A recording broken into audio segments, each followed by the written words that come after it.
ಇದರ ಕತೆ, ಇದರ ಓನರ್ ಕತೆ ಹೇಳಲಿಕ್ಕೆ ನಾವಿಲ್ಲಿ ಕೂತ್ಕೊಂಡಿದ್ದೀವಿ. ಅವರು ಸಾಮಾನ್ಯರಲ್ಲ, ಸಾಮಾನ್ಯರು. ಯಾವುದೋ ತಲೆಮಾರಿನ ನಾಯಕ ನಟರನ್ನ, ನಾಯಕಿ ನಟಿಯನ್ನ ಅವರಿಗೊಂದು ವಿಗ್ ಇಟ್ಕೊಂಡು ಅವರನ್ನು ಚಂದ ಕಾಣಿಸಿದ ವ್ಯಕ್ತಿ ವಿಘ್ನೇಶ್ವರ ರಾವ್, ನಾಗೇಶ್ವರ ರಾವ್. ಧನ್ಯವಾದಗಳು. ನೀವು ಹುಟ್ಟಿದ ಜಾಗ ಗಡಿ ಭಾಗ, ರಾಯಚೂರು ಗಡಿ ಭಾಗದಲ್ಲಿ ಹುಟ್ಟಿರೋದೆ. ರಾಯಚೂರಿನಲ್ಲೇ ವಿದ್ಯಾಭ್ಯಾಸ ಅಂದ್ರೆ 3rd ಸ್ಟ್ಯಾಂಡರ್ಡ್ ಆ ಥರ ಓದಿರೋದು. ನೀವು ಒಂದು ಬಡ ಬ್ರಾಹ್ಮಣ ಕುಟುಂಬದಿಂದ ಬಂದವರು. ಈ ಕೂದಲಿನ ವ್ಯಾಪಾರ ಶುರು ಮಾಡುವಾಗ ಏನಾಯ್ತು? ನನಗೂ ಅವಾಗ ಕ್ಯಾಸ್ಟು ಇದೆಲ್ಲ ನಾನು ನೋಡ್ಕೊಂಡಿಲ್ಲ. ನನಗೆ ಇನ್ಕಮ್ ಇದರಲ್ಲಿ ಡೈಲಿ ಕೆಲಸ ಸಿಗ್ತಾ ಇದೆ, ಕೈ ತುಂಬ ದುಡ್ಡು ಬರ್ತಾ ಇದೆ. ನಾನು ಯಾಕೆ ಚೇಂಜ್ ಮಾಡಬೇಕು? ನಮ್ಮ ಜಾತಿನಲ್ಲಿ ಬಹಿಷ್ಕಾರ ಮಾಡಿದ್ರು, ಕೂದಲು ಕೆಲಸ ಮಾಡ್ಕೊಂಡಿದ್ದಾರೆ ಅಂತ ಹೇಳಿ ನಮ್ಮ ಮನೆಗೆ ಯಾರು ಬರ್ತಾನೆ ಇರಲಿಲ್ಲ. ಆದ್ರೆ ನಾನೇನು ಬಿಟ್ಟಿಲ್ಲ. ನನಗೂ ಇನ್ಕಮ್ ಮುಖ್ಯ, ವರ್ಕ್ ಮುಖ್ಯ. ಇದನ್ನೇ ದೈವ ಸಮಾನವಾಗಿ ನೋಡ್ಕೊಂಡಿದ್ದೀನಿ ಈ ಕೆಲಸ. ನಾನು ಕನ್ನಡದ ಎಲ್ಲ ಹೀರೋಗಳಿಗೆ ಎಲ್ಲ ಹೀರೋಸ್ಗೂ ಮಾಡಿದ್ದೀನಿ. ದರ್ಶನ್ ಅವರಿಗೆ ಮಾಡಿಲ್ಲ ನಾನು ವಿಗ್ಗು. ಒಂದು ದರ್ಶನ್ ಅವರು ಕರೆದಿದ್ದರು, ಬನ್ನಿ ಶೂಟಿಂಗ್ ಹತ್ರ ಬನ್ನಿ ಅಂತ. ಇದನ್ನೂ ಒಂದು ಚಾನ್ಸ್ ಸಿಗ್ತಾ ಇದೆ ಅಂತ ಓಡೋದೆ. ಆರ್ಡರ್ ಕೊಟ್ರು, ರೆಡಿ ಮಾಡಿದೆ ಆ ಡೆವಿಲ್ ಪಿಕ್ಚರ್ಗೂ.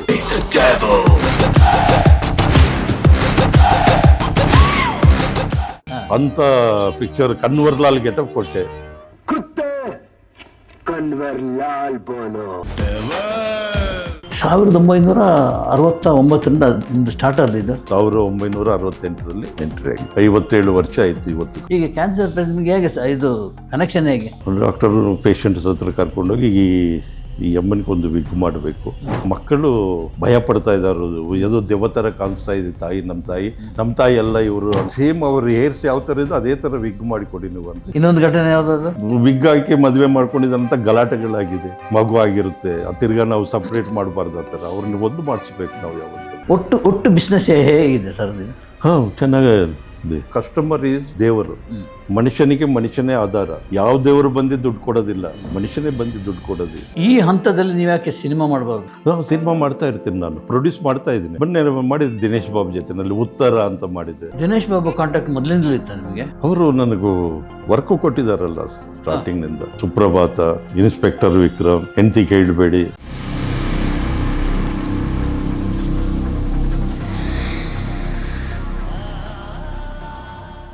ನಮಸ್ಕಾರ. ಗಣೇಶ್ ಕಾಸರಗೋಡು. ಗುರ್ತು ಸಿಗಲ್ವಾ? ಅದೇ ರೀ, ನಿಮ್ಮ ಹಳೆ ಗಣೇಶ್ ಕಾಸರಗೋಡೆ ನಾನು. ಇದರ ಹಿನ್ನೆಲೆ ಏನು ಅಂತ ನಾನು ಸ್ವಲ್ಪ ಆಮೇಲೆ ಹೇಳ್ತೀನಿ. ಈಗ ಒಂದು ಕಾರ್ಯಕ್ರಮ ಬಿಯಾಂಡ್ ಲಿಮಿಟ್ಸ್. ನಾವು ಹೋಗುವ ಎಲ್ಲ ವ್ಯಕ್ತಿಗಳು ಬಿಯಾಂಡ್ ಲಿಮಿಟ್ಸೇ. ಯಾವ ಲಿಮಿಟು ಇಲ್ಲ ಅವರಿಗೆ. ಆ ಕಡೆ ಆಕಾಶ, ಈ ಕಡೆ ಸಾಗರ, ಎಲ್ಲೇ ನೋಡಿದರೂ ಅವರ ವ್ಯಾಪ್ತಿ ಇದ್ದೇ ಇರುತ್ತೆ. ಅಂಥ ಒಬ್ಬ ವ್ಯಕ್ತಿಯ ಮುಂದೆ ನಾನು ಕೂತ್ಕೊಂಡಿದ್ದೀನಿ. ಅವರ ಹೆಸರು ನಾಗೇಶ್ವರ ರಾವ್ ಅಂತ. ನಾನು ತುಂಬ ಪ್ರೀತಿಯಿಂದ ಕರೆಯೋದು ವಿಘ್ನೇಶ್ವರ ರಾವ್ ಅಂತೇಳಿ. ಅರ್ಥ ಆಯ್ತಾ? ಈಗ ಇದಕ್ಕೊಂದು ಅರ್ಥ ಬಂತಾ? ಇದೆ ಈಗ ಒರಿಜಿನಲ್ ಗಣೇಶ. ಇದರ ಕತೆ, ಇದರ ಓನರ್ ಕತೆ ಹೇಳಲಿಕ್ಕೆ ನಾವಿಲ್ಲಿ ಕೂತ್ಕೊಂಡಿದ್ದೀವಿ. ಸೊ ಅದರ ಎಲ್ಲ ವಿವರಗಳನ್ನು ನಿಮಗೆ ತಿಳಿಸ್ತೇನೆ. ವಿಘ್ನೇಶ್ವರ ರಾವ್, ನಾಗೇಶ್ವರ ರಾವ್ ಅವರು ಸಾಮಾನ್ಯರಲ್ಲ, ಅಸಾಮಾನ್ಯರು. ಯಾವುದೋ ತಲೆಮಾರಿನ ನಾಯಕ ನಟರನ್ನು, ನಾಯಕಿ ನಟಿಯನ್ನು ಅವರಿಗೊಂದು ವಿಗ್, ಅವರಿಗೊಂದು ಟೋಪನ್ ಇಟ್ಕೊಂಡು ಅವರನ್ನು ಚಂದ ಕಾಣಿಸಿದ ವ್ಯಕ್ತಿ ನಾಗೇಶ್ವರ ರಾವ್ ಅವರು. ಅವರನ್ನು ವೆಲ್ಕಮ್ ಮಾಡೋಣ. ನಾಗೇಶ್ವರ ಅವರೇ ನಮಸ್ತೆ, ಬನ್ನಿ ನಮ್ಮ ಕಾರ್ಯಕ್ರಮಕ್ಕೆ. ಧನ್ಯವಾದಗಳು. ರೈಟ್. ಸೊ ಇದರ ಕೆಲಸ ಈಗ ಮುಗೀತು. ಇನ್ನು ಇದೇ ಒರಿಜಿನಲ್ ಗಣೇಶ ಏನಿದೆಯೋ ಮಾತಾಡ್ತಾ ಹೋಗ್ತೀನಿ. ಸರ್, ನಾನು ನಿಮ್ಮನ್ನ 2002ನೇ ಇಸ್ವಿಯಲ್ಲಿ ಭೇಟಿಯಾಗಿದ್ದೆ, ಹೌದಾ? ಹೌದು. ಭೇಟಿಯಾಗಿ ನೀವು ಒಂದು 2 ಗಂಟೆ ನನ್ನ ಹತ್ರ ಮಾತಾಡಿದ್ದೀರಿ. ಅದನ್ನು ನಾನು ವಿಜಯ ಕರ್ನಾಟಕ ಪತ್ರಿಕೆಯಲ್ಲಿ ಪ್ರಿಂಟ್ ಮಾಡಿದ್ದೆ. ಹೌದು. ವಿಗ್ ಬಗ್ಗೆ, ನಿಮ್ಮ ಸಾಧನೆ ಬಗ್ಗೆ, ನಿಮ್ಮ ಸಾಹಸದ ಬಗ್ಗೆ ಎಲ್ಲವನ್ನು ಡೀಟೇಲ್ ಆಗಿ ಬರೆದಿದ್ದೆ. 2002ನೇ ಇಸ್ವಿಯಲ್ಲಿ ವಿಜಯ ಕರ್ನಾಟಕದಲ್ಲಿ ಅದು ಪ್ರಿಂಟ್ ಆಗಿರೋದು. ಅದರ ಹಿನ್ನೆಲೆಯಲ್ಲಿ ಏನಾದರೂ ಹೇಳಲಿಕ್ಕಿದೆಯಾ? ನಿಮ್ಮ ಡೆವಲಪ್ಮೆಂಟ್ ಇದೆಯಲ್ಲ, ತುಂಬ ಅದ್ಭುತ. ಅವತ್ತು ಹೇಗಿದ್ದರೋ ಅದರ ಒಂದು 100 ಪಟ್ಟು 1000 ಪಟ್ಟು ಹೆಚ್ಚಿನ ಜನಪ್ರಿಯತೆ ಆಗಿರಲಿ, ಜನರ ಏನು ಪ್ರೀತಿಯನ್ನು ಗಳಿಸಿದಾಗಲಿ ನೀವು ಗಳಿಸಿದ್ದೀರಿ. ಮತ್ತು ಅದರ ಥರ ದುಡ್ಡನ್ನು ಗಳಿಸಿದ್ದೀರಿ ಹೌದು ಅಲ್ವಾ? ಅದೇ So, ಅದ್ರ ಆ ಬಗ್ಗೆ ದುಡ್ಡು ಗೆಲ್ಸಿರೋದ ಕಾರಣ ನೀವೇ. ಅಯ್ಯೋ ರಾಮ. ಯಾಕಂದ್ರೆ ಹ. ಆ 2002ನಲ್ಲಿ ನೀವು ಬಂದಿರುವಾಗ ತುಂಬಾ ನಿಸ್ಸಹಾಯಕನಾಗಿದ್ದೆ ನಾನು. ಹಾ. ತುಂಬಾ ಪ್ರಾಬ್ಲಮ್ ಏನಂತ ಕಾರಣ, ಹ್ಮ್. ಒಂದು ಅವಳೇ ನನ್ನ ಗೆಳತಿ ಅಂತ ಒಂದು ಸಿನಿಮಾ ಮಾಡಿದೆ. ಓಕೆ. ಅದೇ ನಿನಗಾಗಿ ಹೀರೋ, ಹ. ಅಪ್ಪು ಪಿಕ್ಚರ್ ಹೀರೋಯಿನು, ಹಾ.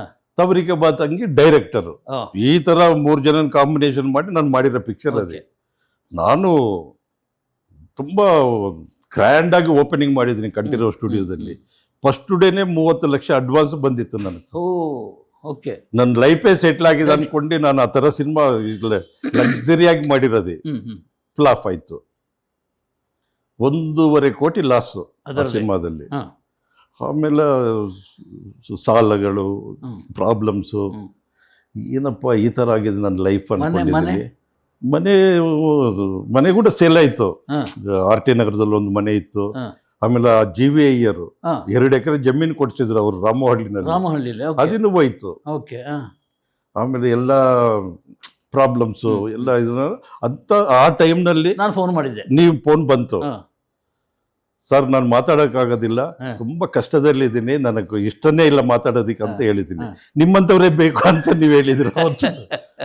ಆಮೇಲೆ ಒಂದು ಇಂಟರ್ವ್ಯೂ ತಗೊಂಡಿದ ಮೇಲೆ ಫ್ರೈಡೇ ಬಂತು ನನ್ನ ಲೈಫ್ ಸ್ಟೋರಿ. ಆಮೇಲೆ ಅದರಲ್ಲಿ ನಾನು ಈ ಮದುವೆ ಕೂದಲಿಲ್ಲ ಅಂದರೆ ಮದುವೆ ಆಗೋದಿಲ್ಲ ಅಂಥವ್ರಿಗೆ ವಿಗ್ ಮಾಡ್ತೀನಿ, ಕ್ಯಾನ್ಸರ್ ಪೇಷಂಟ್ಸ್ಗೆ ವಿಗ್ ಮಾಡಿ ಕೊಡ್ತೀನಿ ಅಂತ ಒಂದು ಹೇಳಿಕೆಗಳು ಕೊಟ್ಟೆ ನಿಮ್ಗೆ. ಹೌದು. ಅದೇ ಕ್ಯಾಚ್ ಆಗೋಯ್ತು ಅಲ್ಲಿ. ಓಕೆ. ಬಂದ್ರು ಜನ.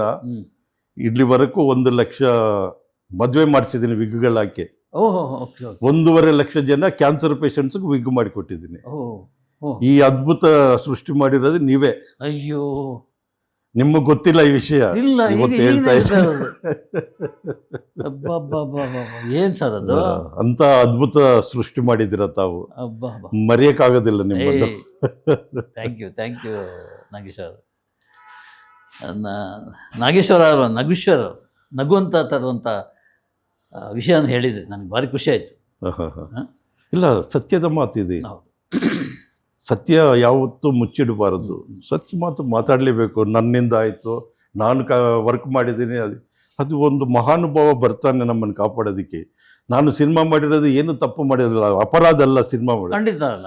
ಅಪರಾಧ ಏನು ಇಸ್ಪೇಟು ರೇಸು ಅಪರಾಧ.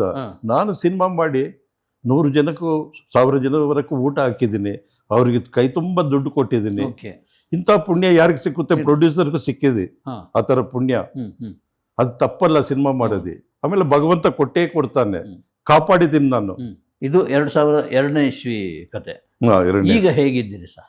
ಈಗ ನನ್ನ ಬಿಸ್ನೆಸ್ಸು, ನನ್ನ ಮಕ್ಕಳಿಬ್ಬರು, ಒಬ್ಬನು ಸಂದೀಪ್ ಕುಮಾರ್, ಒಬ್ಬನು ಸಂತೋಷ್ ಕುಮಾರ್, ಇಬ್ಬರು ಇದನ್ನೇ ಸ್ವಲ್ಪ ಅಭಿವೃದ್ಧಿ ಮಾಡಿಸಿ ಒಂದು ಫುಲ್ಲು ಪ್ರಪಂಚದಲ್ಲಿ ಎಲ್ಲ ಕಡೆ ಬ್ರಾಂಚಸ್ ಮಾಡಿ ಒಂದು 32 ಬ್ರಾಂಚ್ ಮಾಡಿದ್ದಾರೆ ಇವತ್ತು. ಓಕೆ. ಎಲ್ಲಿ ಇಂಡಿಯಾದಲ್ಲ? ಇಂಡಿಯಾದಲ್ಲಿ, ಅಮೆರಿಕಾದಲ್ಲಿ ಮಾಡಿರೋದು, ನೈಜೀರಿಯಾ, ಆಫ್ರಿಕಾ, ಆಸ್ಟ್ರೇಲಿಯಾ, ಎಲ್ಲ ಕಡೆ ಇದೆ ನಮ್ಮ ಬ್ರಾಂಚಸ್ ಇವತ್ತು. 150 ಜನ ನಮ್ಮ ಕಂಪನಿಯಲ್ಲಿ ವರ್ಕ್ ಮಾಡ್ತಾ ಇದ್ದಾರೆ ಇವತ್ತು. ಬೆಂಗಳೂರಿನಲ್ಲಿ ಬ್ರಾಂಚಸ್ ಎಷ್ಟಿದೆ? ಒಂದು 5 ಬ್ರಾಂಚಸ್ ಇದೆ ಬೆಂಗಳೂರಿನಲ್ಲಿ. ಎಸ್ ಸರ್, ಈಗ ಮೂಲಕ್ಕೆ ಬರುವ. ಸರ್, ನಿಮ್ಮ ಜಾಗ ಎಲ್ಲಿ? ನೀವು ಹುಟ್ಟಿದ ಜಾಗ? ನನ್ನ ಹುಟ್ಟಿದ ಜಾಗ ಗಡಿ ಭಾಗ, ರಾಯಚೂರು ಗಡಿ ಭಾಗದಲ್ಲಿ ಹುಟ್ಟಿರೋದೆ. ರಾಯಚೂರಿನಲ್ಲೇ ವಿದ್ಯಾಭ್ಯಾಸ ಅಂದರೆ 3rd ಸ್ಟ್ಯಾಂಡರ್ಡ್ ಆ ಥರ ಓದಿರೋದೆ. ಆಮೇಲೆ ಸಿನಿಮಾ ಹುಚ್ಚು ಜಾಸ್ತಿ ನನಗೆ. ಸಿನಿಮಾ, ನಮ್ಮ ಸ್ನೇಹಿತರು ಚಿಕ್ಕ ಚಿಕ್ಕ ಹುಡುಗರು, ಸರ್ ತುಂಬ ಚೆನ್ನಾಗಿದ್ದೀರಾ ನೀವು ಅಂದರೆ, ನನ್ನ ತಾಯಿ ತಂದೆ ನನಗೆ ಒಳ್ಳೆ ಗೆಟಪ್ ಕೊಟ್ಟಿ ಸರ್. ಚಿಕ್ಕ ವಯಸ್ಸಿನಿಂದ ಒಳ್ಳೆ ಕಲರು, ಒಳ್ಳೆ ಇದೆ. ಎಲ್ಲರೂ ಆಸೆ ತೋರಿಸೋರು, ಹೇ ಸಿನಿಮಾ ನೋಡಿ, ನೀನು ಸಿನಿಮಾಲಿ ಆ್ಯಕ್ಟ್ ಮಾಡ್ಬೋದು, ತುಂಬ ಹೀರೋ ಥರ ಕಾಣಿಸ್ತಾ ಇದೆಯಾ ಅಂತ ಹೇಳಿದ ತಕ್ಷಣ ನಾನೇನು ಹೀರೋನೇ ಆಗ್ಬಿಟ್ರಿ. ಸಿನಿಮಾದಲ್ಲಿ ಹೀರೋ ಆಗ್ಬೇಕಂತ ಪ್ರಯಾಣ ಸ್ಟಾರ್ಟ್ ಮಾಡಿದೆ. ಆಮೇಲೆ ದುಡ್ಡು ಗಿಡ್ಡು ಏನಿಲ್ಲ, ಟಿಕೆಟೇ ಇಲ್ಲ. ರಾಯಚೂರಿನಿಂದ ಚೆನ್ನೈಗೆ ಬಂದೆ, ರೈಲ್ವೆ ಸ್ಟೇಷನಿಂದ ನಡ್ಕೊಂಡು ಬಂದೆ. ಎಲ್ಲಿ ವೈನಿ ಸ್ಟುಡಿಯೋ, ಚಪ್ಪಲ್ಸು ಇಲ್ಲ. ಆ ಬಿಸಿಲಿನಲ್ಲಿ ನಡ್ಕೊಂಡು ಹೋಗಿದ ತಕ್ಷಣ ನಮ್ಮನ್ನು ಯಾರೋ ಚೆನ್ನಾಗಿದ್ದೀನಲ್ಲ ಕರೀತಾರಂತ ಹೋದೆ. ಆಮೇಲೆ ಒಂದು ಕ್ಯಾರೆಕ್ಟರ್ ಸಿಕ್ತು ಹ್ಮ್. ಸಿನಿಮಾದಲ್ಲಿ, ತೆಲುಗು ಪಿಕ್ಚರ್, ತಮಿಳು ಆ ಥರ ಹ್ಮ್. ಸಿಕ್ತು. ಹ್ಮ್. ಆಮೇಲೆ ಬ್ರೇಕ್ ಆಯಿತು. ಹ್ಮ್. ಅಲ್ಲಿ ನಿಲ್ತ್ಕೊ, ಇಲ್ಲಿ ನಿಲ್ತ್ಕೊಂಡ್ರು, ನಿಲ್ತ್ಕೊಳ್ಳಿ, ಆ ಕಡೆ ನಿಲ್ತ್ಕೊ, ಈ ಕಡೆ ನಿಲ್ತ್ಕೊ ಅಂದ ತಕ್ಷಣ ಬ್ರೇಕ್ ಆಯಿತು. ಒಂದು ಪ್ಲೇಟ್ ಕೊಟ್ಟರು, ಕ್ಯೂನಲ್ಲಿ ನಿಂತ್ಕೊಳ್ಳಿ ಅಂದರು. ಹ್ಮ್. ಹ್ಮ್. ಅಯ್ಯೋ, ನಾನು ಹೀರೋ ಆಗಬೇಕಂತ ಬಂದಿರೋದು, ಈ ಥರ ಕ್ಯೂನಲ್ಲಿ ನಿಂತ್ಕೋಬೇಕು ಅಯ್ಯೋ ಅಂತ ತುಂಬ ಬೇಜಾರಾಗೋಯ್ತು. ಹ್ಮ್. ಆಮೇಲೆ ಅಲ್ಲಿ ವೈಟ್ ಆ್ಯಂಡ್ ವೈಟ್ ಡ್ರೆಸ್ಗಳು ಹಾಕ್ಕೊಂಡು ಸಿಗರೇಟಿಗೆ ಸೇದ್ಕೊಂಡು ಎಲ್ಲ ಕೂತಿದ್ದರಲ್ಲಿ. ಇವರೆಲ್ಲ ಯಾರು ಅಂತ ಕೇಳಿದೆ. ಹ್ಮ್. ಹ್ಮ್. ಇವರೆಲ್ಲ ಮೇಕಪ್ ಮ್ಯಾನ್ ಸಪ್ಪ ಅವರು, ಹ್ಮ್. N T Rama Rao makeup man, ಇವರು ರಾಜ್ಕುಮಾರ್ ಅವರು ಮೇಕಪ್ ಮ್ಯಾನು, ಹ್ಮ್. ಹ್ಮ್. ಈ ಥರ ಮೇಕಪ್ ಮ್ಯಾನ್ಸ್ದೆಲ್ಲ. ಓಕೆ. ವಾಹಿನಿ ಸ್ಟುಡಿಯೋ ಅಂದರೆ 11 ಫ್ಲೋರ್ ಇರುತ್ತೆ ಅಲ್ಲಿ. ಹೌದು. ಎಲ್ಲ ಶೂಟಿಂಗ್ ಮೇಕಪ್ ಮ್ಯಾನ್ಸ್ ಒಂದು ಕಡೆ ಸೇರ್ತಾರೆ ಅಲ್ಲಿ. ಹ್ಮ್. ಹ್ಮ್. ಹ್ಮ್. ಆ ಶೂಟಿಂಗ್ ಯಾವ ಥರ ನಡೀತಾ ಇದೆ, ಈ ಶೂಟಿಂಗ್ ಯಾವ ಥರ ನಡೀತಾ ಇದೆ ಅಂತ ಎಲ್ಲ ಮಾತಾಡ್ಕೊಂಡು ಹ್ಮ್. ನನಗೂ ಇಷ್ಟ ಆಗೋಯ್ತು ಅವಾಗ. ಹ್ಮ್. ಈ ಥರ ಕೂತ್ಕೊಂಡು ಇವರೆಲ್ಲ ಒಳ್ಳೆ ಚೆನ್ನಾಗಿದ್ದಾರೆ, ಇವರೆಲ್ಲ ಈ ಥರ ನಾನು ಆಗ್ಬೇಕು ಈ ಥರ ಅಂತ ಹೇಳಿ ಅವ್ರ ಹತ್ರ ಹೋಗಿ ಕೆಲಸ ಕೇಳಿದೆ. ಹ್ಮ್. ಕೊಟ್ಟರು, ಬಾಪ ನಾಳೆಯಿಂದ ಬಾ ಅಂತ ಹೇಳಿ ಮೇಕಪ್ ಅಸಿಸ್ಟೆಂಟು. ಹ್ಮ್. ಹ್ಮ್. ಪರ್ ಡೇ ಹ್ಮ್. 3 ರೂಪೀಸ್ ಓಹ್. ಆ ಕಾಲಕ್ಕೂ. ಹಾ, ಹಾ. ಯಾವ ಕಾಲ ಇದೆ? 68 68. 68 ಓಕೆ. ಓಕೆ. ಹಾ. ಅಸಿಸ್ಟೆಂಟ್ ಆಗಿ ಹೋದೆ. ಹ್ಮ್. ಕೆಲಸ ಮಾಡ್ಕೊಂಡು ಹ್ಮ್. ಮನೆಗೆ ಕಲಿಸ್ಬೇಕು ದುಡ್ಡು. ತುಂಬ ಬಡತನ ನಮ್ಮ ಊರಿನಲ್ಲಿ. ರಾಯಚೂರು ಕಡೆಯವರೆಲ್ಲ ಹ್ಮ್. ಶ್ರೀಮಂತರೇ, ಬಡವರೇ. ಹಾ. ಶ್ರೀಮಂತರು ಬಡವರಾಗೋದಿಲ್ಲ, ಬಡವರು ಶ್ರೀಮಂತರಾಗೋದಿಲ್ಲ ಅಂತ ಊರು ನಮ್ಮ ಊರು. ಹ್ಮ್. ದುಡ್ಡು ಕಲಿಸ್ತಾ ಇದ್ದೆ, ಹ್ಮ್. ಸಾಕಾಗ್ತಾ ಇರಲಿಲ್ಲ. ಏನು ಮಾಡೋದು ಅಂತ ಹೇಳಿ ಇನ್ನೊಂದು ಕೆಲಸ ಮಾಡಬೇಕಂತ ಹ್ಮ್. ಯೋಚನೆ ಮಾಡುವಾಗ ಈ ವಿಗ್ಗು ಕೆಲಸ ಸ್ವಲ್ಪ ಹ್ಮ್. ಹ್ಮ್. ಈ ಮೇಕಪ್ಗೆ ಅಟ್ಯಾಚ್ ಇರ್ತಾ ಇತ್ತು. ಹ್ಮ್. ಹ್ಮ್. ಅವಾಗ ಇದನ್ನು ಕಲಿಬೇಕಂತ ಹೇಳಿ ಅದನ್ನು ಸ್ವಲ್ಪ ಕಲ್ತ್ಕೊಂಡೆ. ಹ್ಮ್. ಹ್ಮ್.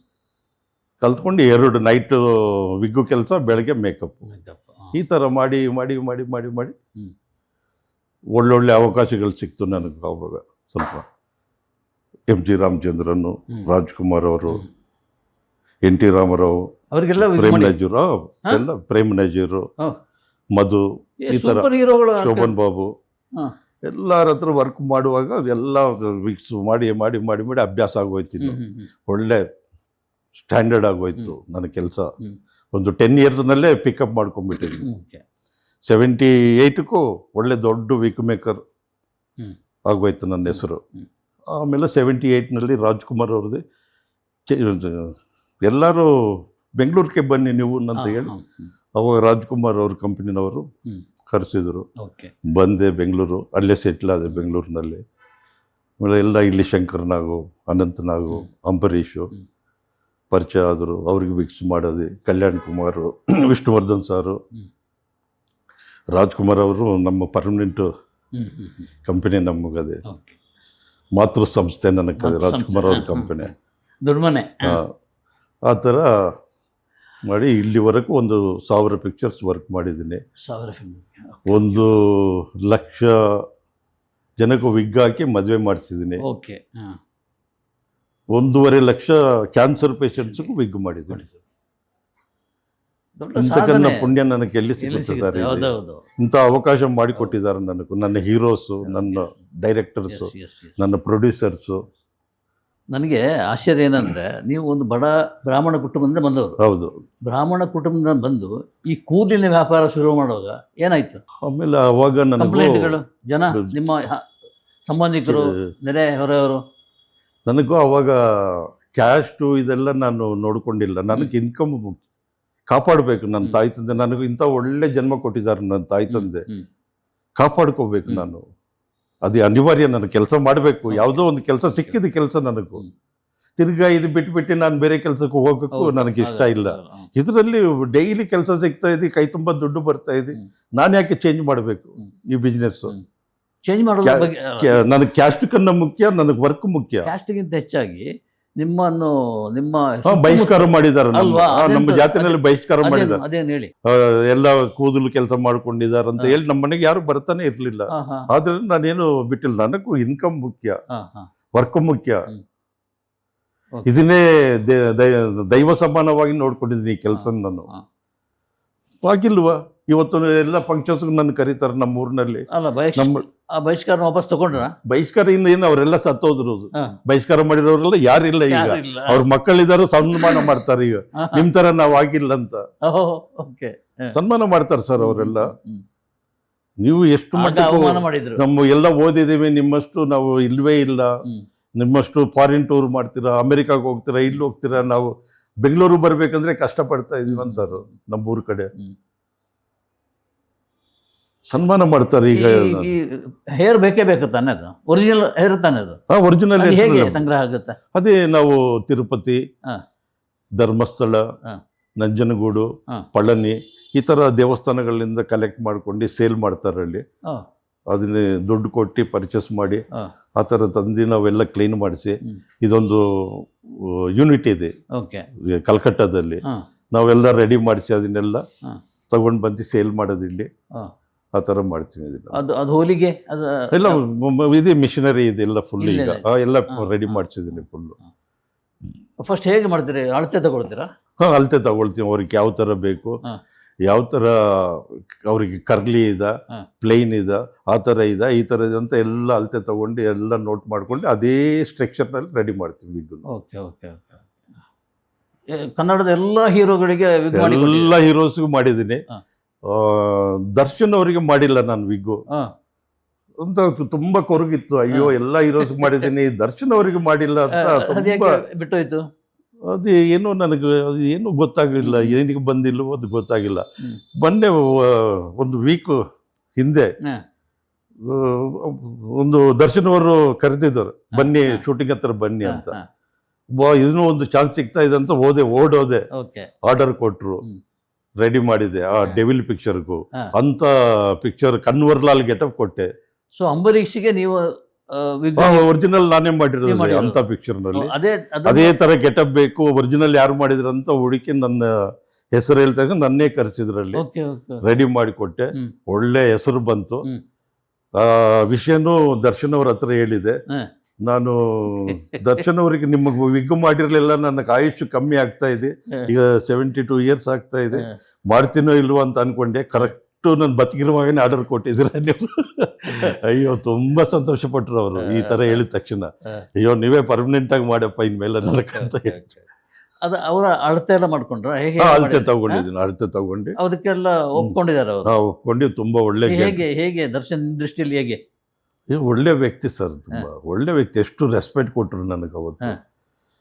ಕರೆದಿದ್ಮೇಲೆ ಅವು ಕೂತ್ಕೊಂಡು ಇದು ಮಾಡಿ ಊಟ ಮಾಡಿ ಅಂತ ಹೇಳಿ ತುಂಬಾ ಒಳ್ಳೆ ರೆಸ್ಪೆಕ್ಟ್. ಎಷ್ಟು ದಿವಸ ಓಡಾಟ ಇತ್ತು? 3 days ಇದ್ದೆ ಅವ್ರ ಜೊತೆ. 3 days ಇದು ಮಾಡಿದೆ. ಅದು ನೀವೇ ಫಿಕ್ಸ್ ಮಾಡಿ ಕೊಟ್ಟಿದ್ದು? ನಾನು ಮಾಡಿ ಫಿಕ್ಸ್ ಮಾಡಿ ಗೆಟಪ್ ಕೊಟ್ಟು ತುಂಬಾ ನಮಸ್ಕಾರ ಮಾಡಿ ಅವರಿಗೆ, ಅವರು ನನಗೆ ನಮಸ್ಕಾರ ಮಾಡಿ ತುಂಬಾ ಒಳ್ಳೆ ಗೆಟಪ್ ಕೊಟ್ಟಿದ್ದೀರ ಅಂತ ಹೇಳಿದ್ರು. ಡೈರೆಕ್ಟರ್ ಎಲ್ಲ ಇಷ್ಟ ಆಯ್ತು? ತುಂಬಾ ಇಷ್ಟಪಟ್ಟು ಒಳ್ಳೆ ದುಡ್ಡನ್ನು ಕೊಟ್ಟಿದ್ದಾರೆ ಅವರು. ಒಳ್ಳೆ ದುಡ್ಡು. Okay okay right. ಅದು ಯಾವುದೋ ಒಂದು ಸಂದರ್ಭದಲ್ಲಿ ಬಂದು ಹೋಗೋ ಕ್ಯಾರೆಕ್ಟರ್ ಅಲ್ಲ ಅದು, ನಮಗೆ ಗೊತ್ತಾಗೋದಿಲ್ಲ. ಅದೆಲ್ಲ ರಿವೀಲ್ ಮಾಡಿಲ್ಲ ಇನ್ನು, ಸಬ್ಜೆಕ್ಟ್ ಏನು ಅದೆಲ್ಲ ನಮಗೆ ಆ ಗೆಟಪ್ ಅಷ್ಟೇ. ಎಸ್. ಅಂದರೆ ಕನ್ನಡದ ಎಲ್ಲ ಹೀರೋ, ಆ ಕಾಲದ ಎಲ್ಲ ಹೀರೋಗಳಿಗೆ ನೀವು ಯಂಗ್ಸ್ಟರ್ಸ್ ಎಲ್ಲ ಇವರು ನಮ್ಮ ಹೀರೋಸು. ರಾಜ್ಕುಮಾರ್ ಅವರು, ವಿಷ್ಣು ಸಾರು, ಅಂಬರೀಷು, ಇವರು ಶಂಕರ್ನಾಗ್, ಅನಂತನಾಗ್, ಇವರು ಇದೆಲ್ಲ ಯಂಗ್ಸ್ಟರ್ಸ್. ಇವರೆಲ್ಲ ಯಂಗ್ಸ್ಟರ್ಸ್ಗೂ ಎಲ್ಲರಿಗೂ ಯಂಗ್ಸ್ಟರ್ಸ್ಗೂ ಮಾಡಿದ್ದೀನಿ. ಪುನೀತ್, ಶಿವರಾಜ್ ಕುಮಾರ್ ಎಲ್ಲ ಹೀರೋಸ್ಗೂ ಮಾಡಿದ್ದೀನಿ. ಇವ್ರದ್ದೊಬ್ಬರಿಗೆ ಮಾಡಿರಲಿಲ್ಲ, ಅದನ್ನೂ ಮುಗಿಯಿತು. ಹೀರೋಯಿನ್ಸ್ ಎಲ್ಲ ಹೀರೋಯಿನ್ಸ್ಗೂ ಪರ್ಸನಲ್ ಆಗಿ ಮಾಡಿದ್ದೆ ನಾನು. ಜಯಂತಿ ಅವರು ನನ್ನ ಗುರುಗಳು. ಜಯಂತಿ ಅವರು ಹೇರ್ ಸ್ಟೈಲ್ ಯಾವ ಥರ ಮಾಡಬೇಕು, ಯಾವ ಥರ ಇದು ಮಾಡಬೇಕು ಅಂತ ತುಂಬ ಹೇಳಿಕೊಟ್ಟಿದ್ದಾರೆ ಅವರು. ನನಗೆ ಗುರುಗಳೇ ಅವರು. ಹಿಂಗೆ ಮಾಡಬೇಕು, ಹಿಂಗೆ ಥರ ಇರಬೇಕು, ಹೀಗೆ ಗೆಟಪ್ ಇರಬೇಕು ಅಂತ ಹೇಳ್ಕೊಟ್ಟಿರೋದು ಅವರೇ ನನಗೆ ತುಂಬ. ಬಿ ಸರೋಜಾದೇವಿ ಅವರು ಅಷ್ಟೇ, ತುಂಬ ಸೀನಿಯರ್ಸ್ ಅವರೆಲ್ಲ. ನಮ್ಮ ಎಲ್ಲ ಹೀರೋಯಿನ್ಸು ತೆಲುಗುನಲ್ಲಿನೂ ಮಾಡಿದ್ದೀನಿ. ಚೌಕಾರ್ ಜಾನಕಿ, ಸಾವಿತ್ರಿ ಎಲ್ಲ ದೊಡ್ಡ ದೊಡ್ಡ ಸ್ಟಾರ್ಸ್. ಕೃಷ್ಣ ಕುಮಾರಿ, ರಾಜಶ್ರೀ, ಗೀತಾಂಜಲಿ, ನಮ್ಮ ಲೀಲಾವತಿ ಅವರು ಎಲ್ಲ ವರ್ಕ್ ಮಾಡಿದ್ದೆ. ಆ ಕಾಲಕ್ಕೂ ನಾನು ಎಲ್ಲ ಹೀರೋಯಿನ್ಸ್ ಹತ್ರ ವರ್ಕ್ ಮಾಡಿದ್ದೀನಿ. ಅದೇ 1000 ಪಿಕ್ಚರ್ ಆಗಿದೆ. 1000 ಪಿಕ್ಚರ್ ಆಗಿತ್ತು. ಓಕೆ. ಸೊ ಈಗ ನಿಮ್ಮ ಸಂಪರ್ಕ ಹೇಗಿದೆ ಇಂಡಸ್ಟ್ರಿಗೆ? ಈಗ ನನ್ನ ಜಾಸ್ತಿ ನಮ್ಮನ್ನು ಕರೆಯೋದಿಲ್ಲ ಜಾಸ್ತಿ ಇಂಡಸ್ಟ್ರಿನಲ್ಲಿ. ಯಾಕಂದರೆ ವಯಸ್ಸಾಗಿದೆ, ಅವ್ರು ಏನು ಮಾಡ್ತಾರೆ ಇನ್ನು ಅಂತ ಬಿಟ್ಟಿದ್ದಾರೆ. ಬಟ್ ನನಗಿನ್ನೂ ವಯಸ್ಸಾಗಿಲ್ಲ. ವಯಸ್ಸಾಗಿಲ್ಲ, ಕರೆದ್ರೆ ಹೋಗ್ತೀನಿ, ಯಾರಾದ್ರು ಹೇಳಿದ್ರೆ ಹೋಗ್ತೀನಿ. ನಾನೇ ಹೋಗಿ ನಾನು ಮಾಡ್ತೀನಿ ಅಂತ ಎಲ್ಲಿ ಹೋಗೋದಿಲ್ಲ ನಾನು ಸಿನಿಮಾ ಇದರಲ್ಲಿ. ಬಟ್ ಬೇಕು ಅಂದರೆ ಹೋಗ್ತೀನಿ, ರೆಡಿ ಮಾಡಿ ಕೊಡ್ತೀನಿ. ನೀವು ಅವ್ರ ಮಗನ ಅಂತ ಕೇಳ್ತಾರೆ, ನಾಗೇಶ್ವರ ಅವ್ರ ಮಗನ ನೀವು ಅಂತ. ಇಲ್ಲ ಸರ್, ನಾನೇ ನಾಗೇಶ್ವರ. ಇನ್ನೂ ಹೆಂಗಾಗಿದ್ರೆ ನಾವು ನಾಗೇಶ್ವರ ಅಂತ ಹೇಳಿದ್ರೆ GVR ಥರ ಗಡ್ಡ, ವೈಟ್ ಹೇರ್ಸ್ ಆ ಥರ ಬರ್ತೀರಂತ ಅನ್ಕೊಂಡಿದ್ವಿ. ಈ ಥರ ಬರ್ತಾ ಇದ್ರೆ ಅಂದರೆ ಹೌದು ಸರ್, ನಾನು ಬ್ಯೂಟಿ ಮಾಡೋನು, ನಾನು ಎಲ್ಲರನ್ನೇ ಬ್ಯೂಟಿ ಮಾಡೋನು. ಫಸ್ಟ್ ನಾನು ಬ್ಯೂಟಿ ಆಗಿರ್ಬೇಕು ಅಲ್ವಾ? ಒಬ್ಬ ತಂದೆಯ ಬಗ್ಗೆ ನಿಮ್ಮ ಅಭಿಪ್ರಾಯ ಏನು ಸರ್? ಅಪ್ಪ ಅದೇ ತುಂಬ ಪವಿತ್ರವಾದ ಸಂಬಂಧಗಳವೆಲ್ಲ. ಮಕ್ಕಳು ಸಕ್ಸಸ್ ಆದ್ರೇ ಇದು ನೋಡಿ ನನ್ನ ಮುಖ ಹಿಂಗಿದೆ ಆ ಥರ ಆಗುತ್ತೆ. ಮಕ್ಕಳು ಸಕ್ಸಸ್ ಆಗಿಲ್ಲ ಅಂದರೆ ರೌಡಿಗಳು, ಎಜುಕೇಷನ್ ಇಲ್ಲ, ಅಪ್ಪಾಜಿ ಒಂದು 50 ಲಕ್ಷ ಕೊಡಿ, ನಾನು ಯಾವುದೋ ಬಿಸ್ನೆಸ್ ಮಾಡಬೇಕು, ಸೆಕ್ಯೂರಿಟಿ ಕೊಡಿ, ಜಾಮೀನು ಕೊಡಿ ಅಂತ ಕೇಳಿ ಈ ಥರ ತಗೊಂಡು ಹೋಗಿದ್ರೆ ನಾವು ಅವ್ರು ಕಟ್ಟೋದಿಲ್ಲ. ಆ ಥರ ತಗೊಳ್ಳೋರು ಯಾರು? ಫುಲ್ಲು ನಾವು ಸಿಂಕ್ ಆಗಿಬಿಡ್ತೀವಿ ಆ ಥರ ತಾಯಿ ತಂದೆ. ಮಕ್ಕಳೇನಪ್ಪ ಈ ಥರ ಆಗಿದ್ದಾರೆ, ರೌಡಿಗಳ ಥರ ಬರ್ತಾರಲ್ಲ, ಬಂದಿದ್ದು ದುಡ್ಡು ಕೊಡಿ ಅಂತ. ಅವರು ಯಾವತ್ತೂ ಒಳ್ಳೆ ಅವ್ರಿಗೆ ಇನ್ಕಮ್ಮು, ಅವ್ರಿಗೆ ಒಳ್ಳೆ ಎಜುಕೇಷನ್ ಇದ್ದರೆ, ಒಳ್ಳೆ ಇನ್ಕಮ್ ಸ್ಟಾರ್ಟ್ ಆದರೆ ನಮ್ಮ ತಂಟೆಗೆ ಬರೋದಿಲ್ಲ. ಆ ಥರ ನನ್ನ ಮಕ್ಕಳು ಅಷ್ಟೇ, 1 ರೂಪಾಯಿನೂ ನನಗೆ ತೊಂದರೆ ಕೊಡೋದಿಲ್ಲ. ನಿಮಗೇನು ಬೇಕಪ್ಪಾಜಿ ಅಂತ ಕೇಳ್ತಾರೆ ಮಕ್ಕಳು. ಬಟ್ ನಾನು ಇದುವರೆಗೂ ಏನೂ ಕೇಳೋದಿಲ್ಲ ಅವ್ರ ಹತ್ರ. ನೀವು ಚೆನ್ನಾಗಿರಪ್ಪ, ಸಂತೋಷವಾಗಿರಿ ಅಂತ ಹೇಳ್ತೀನಿ. ಆ ಮಕ್ಕಳು ಯಾವಾಗ ಸಕ್ಸಸ್ ಆಗ್ತಾರೋ ನಾವು ಲವಲವಿಕೆಯಾಗಿರೋಕ್ಕೆ ಸಾಧ್ಯ. ಇಲ್ಲ ಅಂದರೆ ಫಿನಿಶ್ ನಮ್ಮ ಲೈಫ್. ನಿಮ್ಮ ತಂದೆಯ ಸೇವೆ ಹೇಗೆ, ಏನೇನು ಮಾಡಿದ್ರಿ? ನಮ್ಮ ತಂದೆಯವರು ತುಂಬ ಅಂದರೆ ನಿಮ್ಮ ಕಷ್ಟಪಟ್ಟಿದ್ದಾರೆ. ಇದು ಇದೆಯಲ್ಲ, ಏನು ಈ ವ್ಯವಹಾರಕ್ಕೆ ಹೊರಟಲ್ಲ, ನಮ್ಮ ತಂದೆಯವರು ಜ್ಯುವೆಲರಿ ಬಿಸ್ನೆಸ್ ಮಾಡೋರು. ಲಾಸ್ ಆಗೋಯ್ತು ಓಕೆ. ಅವರಿಗೆಲ್ಲ ಪಾಪ ಲಾಸ್ ಆಗಿ ತುಂಬ ಫೀಲಿಂಗ್ನಲ್ಲಿದ್ದರು. ಆಮೇಲೆ ನಾವು ಕ್ಯಾಚ್ ಮಾಡಿದ್ವಿ ಆ ಚಿಕ್ಕ ವಯಸ್ಸಿನಲ್ಲೇ. ನನಗೆ 10 ವರ್ಷ ಇರುವಾಗಿನಿಂದನೇ ನಾನು ಸಂಪಾದನೆ ಸ್ಟಾರ್ಟ್ ಮಾಡಿದ್ದೆ. ಓಕೆ. ಆವಾಗಲೇ ಏನು ಸಂಪಾದನೆ ಅಂದರೆ ಚಿನ್ನದ ಕೆಲಸ ಮಾಡೋದು, ಬೆಳ್ಳಿ ಕೆಲಸ ಮಾಡೋದು, ಆ ಥರ ಮಾಡಿ ಸಂಪಾದನೆ ಮಾಡ್ತಾ ಇದೆ. ಸಿನಿಮಾ ಆಚೆಗೆ ಬಂದು ಇಲ್ಲಿ ಸಿಕ್ಕಾಕೊಂಡು ಬಟ್ ಸಕ್ಸಸ್ ಆಗಿದೆ. 500 ಜನನು ಕೆಲಸ ಕಲಿಸ್ಕೊಟ್ಟಿದ್ದೀನಿ, 500 ಜನಕ್ಕೆ. ಇವತ್ತು ನನ್ನ 500 ಜನ ಅಸಿಸ್ಟೆಂಟ್ಸು ಕೇರಳ, ಬಾಂಬೆ, ತಮಿಳ್ನಾಡು, ಆಂಧ್ರ ಪ್ರದೇಶ, ತೆಲಂಗಾಣ ಎಲ್ಲ ಕಡೆ ಮಿಂಚ್ತಾ ಇದ್ದಾರೆಲ್ಲ. ಅವರು ಇಂಡಿಪೆಂಡೆಂಟ್ ಆಗಿ ಮಾಡಿದ್ದಾರೆ. ನನ್ನ ಹತ್ರ ಕೆಲಸ ಕಲ್ತಿರೋದು ಎಲ್ಲ. ಬಟ್ ಇವತ್ತು ತುಂಬ ದೊಡ್ಡ ಮಟ್ಟಕ್ಕೂ ಒಬ್ಬನು ನಯನ್ತಾರ್ ಹತ್ರ ಪರ್ಸನಲ್ ಆಗಿದ್ದಾನೆ, ಇನ್ನೊಬ್ಬನು NTR ಹತ್ರ ಪರ್ಸನಲ್ ಆಗಿದ್ದಾನೆ, ಇನ್ನೊಬ್ಬನು ಬಾಲಕೃಷ್ಣ ಹತ್ರ ಪರ್ಸನಲ್ ಆಗಿದ್ದಾನೆ. ಸಂತೋಷ ಆಗುತ್ತೆ, ಅಯ್ಯೋ ನಮ್ಮ ಹುಡುಗರು ಏನು ಯಾವ ಪೊಸಿಷನಲ್ಲಿ ಇದ್ದಾರೆ ಇವತ್ತು ಅಂತ. ಆಮೇಲೆ ಆ್ಯಕ್ಟ್ ಮಾಡಿದ್ರಾ? ಹಾಂ, ಆ್ಯಕ್ಟ್ ಒಂದು 150 ಪಿಕ್ಚರ್ ಆ್ಯಕ್ಟ್ ಮಾಡಿದ್ದೀನಿ. ಎಲ್ಲ 150 ಪಿಕ್ಚರ್. ಏನು ಕ್ಯಾರೆಕ್ಟರ್ಗಳು? ಅಲ್ಲಿ ಯಾರು ಸಿಕ್ಕಿಲ್ಲ ಅಂದರೆ ನಮ್ಮನ್ನು ಕರೆಯೋದು. ಪೊಲೀಸ್ ಆಫೀಸರು ಯಾರು ಬಂದಿಲ್ಲ, ಸರ್ ಬನ್ನಿ. ನಮ್ಗೆ ಇಂಟ್ರೆಸ್ಟ್ ಇರೋದಿಲ್ಲ ಆ್ಯಕ್ಟಿಂಗ್ ಮಾಡೋದು ಇವೆಲ್ಲ. ಒಂದ್ಸಲ ಆ್ಯಕ್ಟಿಂಗ್ ಮಾಡೋಕೆ ಹೋದ್ರೆ ತಿರ್ಗಾ ಕಂಟಿನ್ಯೂಟಿ ಸರ್ ನಾಳೆ ಬನ್ನಿ, ಸರ್ ಕಂಟಿನ್ಯೂಟಿ ನಾಳಿದ್ದು ಬನ್ನಿ ಅಂತ. ಆ ಥರ 150 ಪಿಕ್ಚರ್ ತಪ್ಪಿಸ್ಕೊಂಡು ಮಾಡಿರೋದು. 150 ಪಿಕ್ಚರ್ ಆ್ಯಕ್ಟ್ ಮಾಡಿದ್ದು. ಮಧ್ಯೆ ಒಂದ್ಸಲ ಫೋನ್ ಮಾಡಿದಾಗ ಹೈದರಾಬಾದ್ನಲ್ಲಿ ಇದ್ದೇನೆ, ಆ್ಯಕ್ಟ್ ಮಾಡ್ತಾ ಇದ್ದೀನಿ. ತೆಲುಗಿನಲ್ಲಿ ಚಾನ್ಸಸ್ ಬಂದಿದೆ. ಇವತ್ತು ಜಯಹೋ ರಾಮಾನುಜ ಅಂತ ಒಂದು ಮೇಯ್ನ್ ವಿಲನ್ ಕ್ಯಾರೆಕ್ಟರ್ ಮಾಡ್ತಾ ಇದ್ದೀನಿ ಅದರಲ್ಲಿ. ಆಪ್ತ ಶತ್ರು ಅಂತ ಒಂದು ಪಿಕ್ಚರು ತೆಲುಗಿನಲ್ಲಿ, ಅದರಲ್ಲಿ ಪೊಲೀಸ್ ಆಫೀಸರ್ ಆಗಿ ಮಾಡ್ತಾ ಇದ್ದೀನಿ. ಇದೇ ಒಂದು 10 ಪಿಕ್ಚರ್ ರನ್ನಿಂಗ್ನಲ್ಲಿರುತ್ತೆ ಯಾವಾಗಲೂ. ಇವತ್ತು ನಾನು ಆ್ಯಕ್ಟಿಂಗ್ ಬರ್ತಾ ಇರಲಿಲ್ಲ. ಈ ದೊಡ್ಡ ರಾಜ್ಕುಮಾರ್ ಅವರು, ವಿಷ್ಣುವರ್ಧನ್ ಅವರು ಈ ಥರ ಆ್ಯಕ್ಟಿಂಗ್ ನೋಡಿ ಕಲ್ತ್ಕೊಂಡ್ಬಿಟ್ಟೆ ನಾನು. ಈ ಥರ ಮಾಡಬೇಕು, ಆ ಥರ ಮಾಡಬೇಕಂತ.